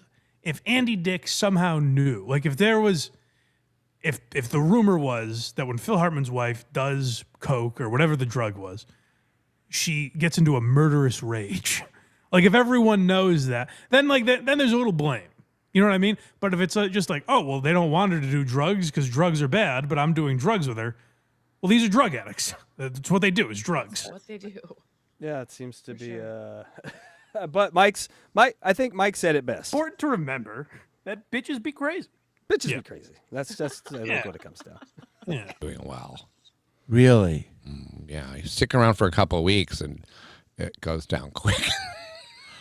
How long you been sober? A while. Wait, no, you've been sober for like 2 weeks. No. Is that what it seems? Is that what somebody said? Well, you were just in the paper. Who would have said that? Is that someone said? Is that what somebody said? Did Tommy say that? Jamie Kennedy meant like 2 weeks, like whenever that was that he died. And Andy's like, no, it's been a while. Which in his world, a month is a long time if he is sober. So another reason you might get into Karmic X, he's like drinks all the time, and he hasn't drunk for 2 days. He's like, guys, I'm not a drinker. Like, it's been 2 days, dude. Yeah. But I could be in the paper this morning for, drinking my smoothie too fast. But you just in the paper couldn't be. No, you were but my sobriety 2 weeks ago, you had an OD. Not 2 weeks ago. When was that? 50 some days ago. What's the Well, that's totally different. Yeah, we were still in the football season, Andy. That was not that long ago. We're splitting hairs here, Andy, but I suppose I understand. Date today? January 25th. So it was on the 11th or 12th of December. Okay. And so, dude, what happened? I OD'd. But you didn't. I heard that you didn't tell me what the correct thing is. You didn't. I really don't know, and that's where now I remember why I wanted Billy, because he was there. Should I get Billy? I think I should, because I can't even tell you, because Billy said people have been asking me this, and I'm like, I don't know. Billy said you were sitting on the stoop. Yes, I was hanging out with them, him and the guy that's directing the movie about me. Okay. I ran away from them. Where was ran this? across the street, right around here somewhere. In Hollywood, okay, yeah. And then because I saw somebody, like it was either a group. That's where it becomes foggy. It was a little tiny group of people. I knew they were doing some illicit drugs, and I'm like, I'm just gonna go over there because Billy and Adam, his name is Adam Carbone. They don't really do anything fun like that, if you want to call it fun. And so I just bolted for a second. I call it bolting. What are these people doing with Andy is what I wonder. Like, what are they around him for? As you go, Attenborough goes in nature and films a sloth. These guys have gone out into nature and filmed a dick. Are these just like hangers-on fans? What is their relationship to him that they don't do drugs, but they're around him? Like, Andy Dick doesn't have enough money anymore, I can't imagine, to leech off of. So, like, what is their purpose in life? It's LA. Some people will great just answer. link onto anybody that is famous in any way or ever was famous. 1,000%. Oh, there are these guys that, yeah, absolutely. It's why John lived in LA for so long after he was fired from the Leno show, because he could go to bars and live off I'm John from the Jay Leno show, and then get some fucking rube from Nebraska who just got off a bus to buy him drinks and let him sleep on his house and do all this shit. So and that just this town, that's where this town gets very vampire-y and gross. It's weird. That's got to be what that is. To Jamie Kennedy's point, it's always like it's just some friend he met at a fucking gas station or something. Probably, yeah. At a party And he one goes time. back to his little town. And he's like, I'm hanging with Andy Dick. Oh, and so it's yeah. And then Andy Dick or people sadder watching these clips than I realized I would be. But just imagine John in the Valley. Some chick just comes into LA and he's like, I'm famous. He 1,000% destroyed hundreds of people here in LA like that. Every famous person does, but the sub-famous people, like the level D people, those people really destroy people. Oh my God, it's gross. All right, let's keep going. I bolted to these people, or it could be one person. This is where it gets foggy, and we need Billy. No, but he told me. What happened? So this is what he said. Billy said you were there. This is crazy. Right. So you were hanging down by across from like Babushka's Deli. Do you know where Babushka's is? No. It's by Guitar Center. Oh. And then you're that part of Sunset, but you were just chilling. You hang out there a lot? No. And so then somebody had drugs. You walked across the street, were talking to them, and it was crack. Oh, okay. And Billy said, you said, hey, I smoke crack. Yeah. You've smoked crack before. Yeah, I have. Yeah. And then you took a puff. Yeah. And the next thing you know, it's on video, and you're just done, dude. Yeah. You're died. like fucking. Well, I died. Like, Did you die? That's what they say. They say, like, my heart stopped and I stopped breathing. And they had to use that stuff, Narcan. So then Billy You know what said, Narcan is? Yes, it's Pulp They Fiction. Oh, they use it? Remember? They had to do like 5 of them. Billy. Life. Yeah. Also, Jamie Kennedy seems to be something of a character here. We might have to keep a. I think keep an Jamie eye on him. Kennedy snapped. He does like I think his podcast when it's not this, I think is like conspiracy based or something. Like I think he kind of wants to be like Rogan-y ish. So yeah, I think he's a bit of a nut too. But He's the Billy gay said- Rogan. say again, He's the gay Rogan. is Jamie Kennedy gay? I don't know. He just sounds gay. I'm not I saying don't that. believe he is. Jesus, Electric. God, Dallin, irresponsible. I'll stop believe he talking is. now. 5 Narcan. He was filming. He stopped. Billy is like, such a beautiful soul. Yeah, he put this camera down. So today's society would still film. Billy put the camera down. And they were filming because there was some kind of the streamers were all getting together for coffee. They happened to be there right across the street. They all came running out. Yeah. It must have been all over. So it then, was a great, you know how directors like to have like a good 3 cameras on one scene? Yeah. They had like 20 on this, on me dying. Jesus So God. I was well covered. But they go on to explain where he was, and Jamie Kennedy describes the neighborhood. For some reason, he points out for all of us that there's a guitar center there, which is very important. Nice. But like he it's basically like Tent City. Like he says, there's like basically a homeless shelter there, and shit. Like Andy Dick is literally hanging out with homeless people doing fucking crack, and like that's the weird thing is like these guys. Maybe they're doing a great thing for him and they're trying to get him on the straight and narrow. I can only imagine they're leeches, these people that he mentions that hang out with him all the time, where it's like, like what world are you living in that you bring him around? Like, I don't understand that lifestyle. I'm fascinated by Andy Dick. I don't even have a lot to say about these clips. I'm just interested in it. He's much like a 10-year-old sometimes where he just like runs around and does the crazy, jumps in every dirty puddle possible. And then he calls it that's when I go nuts. You know, he's aware of the bizarre person he is. He just does nothing to correct it, which is interesting to watch. Yeah, I mean, I hope he says he's been sober. I hope that's true. But at this point, what's the difference, you know? I mean, But he gets no work when he's sober. He gets no I don't publicity think when he he's gets work. sober. I don't think he gets work non-sober anymore. No. And if you listen to both these guys, damage done. Like whatever the things they did.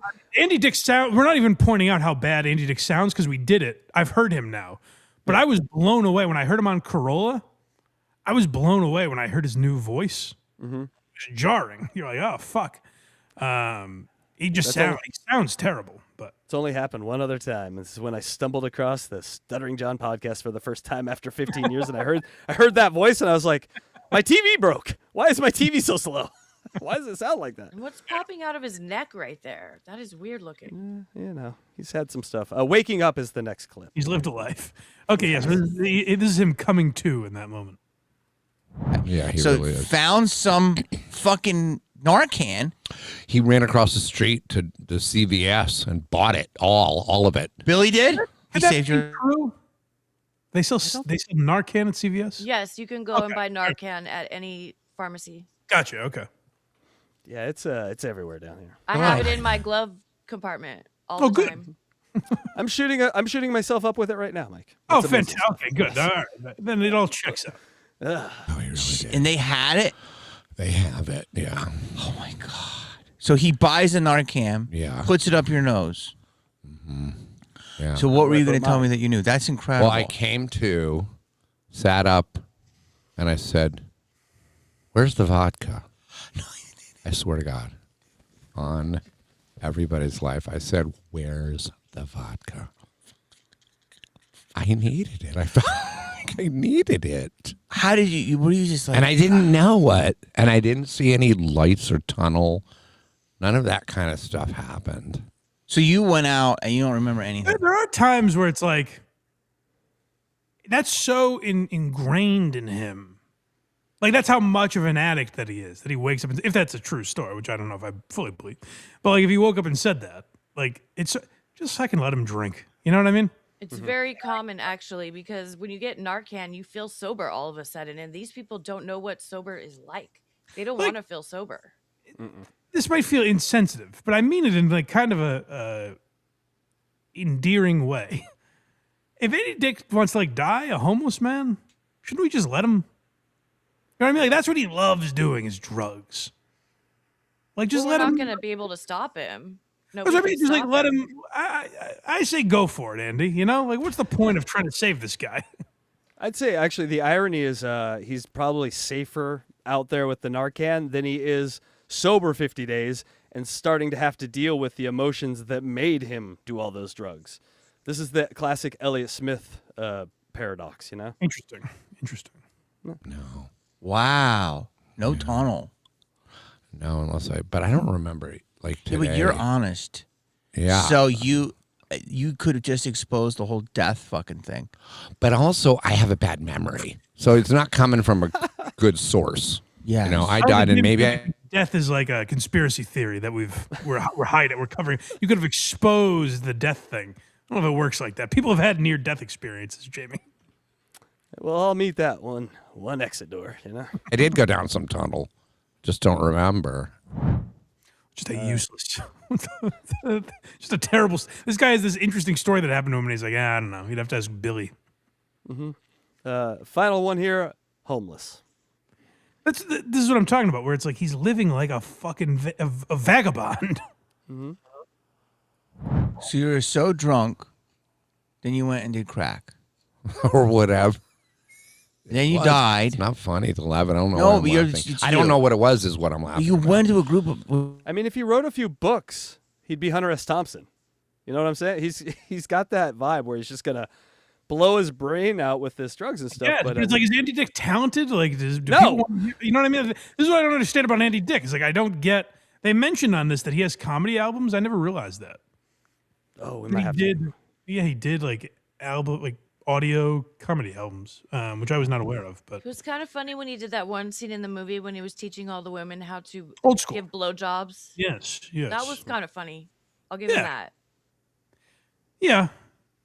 I suppose. That's about it. He was in one good movie scene, is what we've deducted. Yeah, that's what we've deducted. Was it a homeless encampment? You went into a homeless encampment. No, Yes, no, you did. no, it wasn't. It's a in front of the homeless- Pac Bell building. I know exactly where it is. It's across from This guy knows his towns, man. Bushka's Deli. He knows Oh what yeah, stuff is. where they have there. It's not really an encampment, but there's a bunch of them all lined up on that building. Yes. Sleeping on the street. Yes. Yeah. It's like an encampment. It's an offshoot. What's it called? It's like it's an annex. Okay. Yeah, it's an annex. Right. by- Homeless. There's a ton of them. encampment Annex. Yes, there's a lot. Yeah, there are a lot. And so you just decided to jump right in there. I just wanted to get some more action. So that's our Andy Dick update. I kind of thought it'd be interesting to talk about. It ended up just bumming me out. So that's what Andy Dick's up to. Sorry to bother you with that, guys. And, enjoy the Super Bowl. Here we go. We got one super chat. We'll get out of here. Voltaire325. Mike, do you think Hunter Henry scores a touchdown today? I will bet heavily depending on your answer. Ooh. Don't do that. I'm not a financial advisor. Ugh, Bitcoin. But I will go with yes. Hunter Henry scores a touchdown today. I will go with yes. Hunter Henry scores a touchdown. Mortgage, bet the house. Blind Mike guarantee. No. No. It's a lock. You're down on Bitcoin. Well, It'll be back. It's always back. People panic. It's fine. but are you worried about Mr. Epstein being involved in the founding of Bitcoin? I'm not worried about it. All right. Well, I you know where to get, you know where to put your excess cash if you don't feel like putting in Bitcoin. I've already instructed you what I think the best place to put your cash is. I understand. All right. Should we? Go to HackRideStudios.com. You won't see Catch 22 there, It's dead. but you'll see other stuff. So go there, support these two. These two, the backbone of this program, along with Craig. So I appreciate them. You should appreciate them too, and go support them. DJElectrafry.com. Right? Yeah, DJ Electra Fry. Yeah. Okay. Yeah, And that's me. And blindmike.net is where you can support this program. All our links are there, wherever you get podcasts, Apple, Spotify, YouTube. Video now on Spotify, if you want to check that out. and video on YouTube, of course, as well, where you like, subscribe, comment. Helps more people find the show. You get notifications when we post stuff, so consider subscribing. We appreciate you guys. And thanks for all the questions you sent in and all of that. It was a fun show today. I enjoyed that. Yeah, it was awesome. Thank you guys for the Break questions. from our usual stuff, you know? And thank you to Cardiff for coming on as well. The great Cardiff Electric. And if you're a music fan, you like rock music, and you're like, where did rock music go in this world? Get the new Carnival album. 13 years in the making. It's amazing. Blind Mike loves music. Yeah. Carnival? What is that? Yeah, that's the band that I asked that Aussie guy about that he didn't know. What are you promoting them for? Because I love them, Mike, and they're amazing. Who gives a shit about them? I do. Hey, And you go do too. listen to fucking Pearl Jam. No, don't do that. No, Shouting at Carnival. old fans? What the fuck are you talking about? Oh, Pearl Jam from Seattle. I get it. That's right. He's got it. We got him. Yeah. I can't mention that. I can't talk about Pearl Jam, Frasier, the Seahawks. For the rest of your life, this is going to happen to you now. Oh, welcome to the flock. Welcome to the flock, Mike. Thank you, everybody. And go Pats. And we'll see you next time. And we have a meme transition. Hey, it's Boogie. Sappers through the way, everyone out there. Now, this is very interesting. Now, really, ladies, if you're listening, and men, and everybody in between. If I tell you you've got a homicide, buddy, you've got a homicide. I hope to hear from you soon. I am proud to own the Trumpy Bear, and I will always be proud to be an American. Put it in the outro. Until then, have yourself a great day, and as always, There's no cum on my mic. rock on. Stop the baloney, huh? What kind of statement is that? I wrote it. One of my favorite players to cover when he was here was Mike Vrabel. Tell me Mike Vrabel's story. Whatever, dude. I keep it cool at the gym. Piss on it.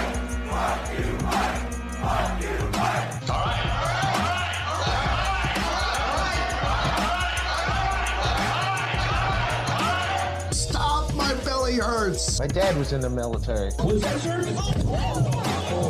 Can you please kindly F off, please? If a person is on a bridge, threatening to jump, how do we know that he wants help? Okay, I hope nothing bad happened. Money, money, money, money, money, money, money, money, money, money, money, money, money. Fuck, please. Anyway, God bless America.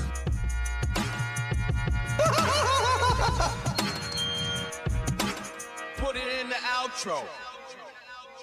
Ray DeVito's a bizarre man.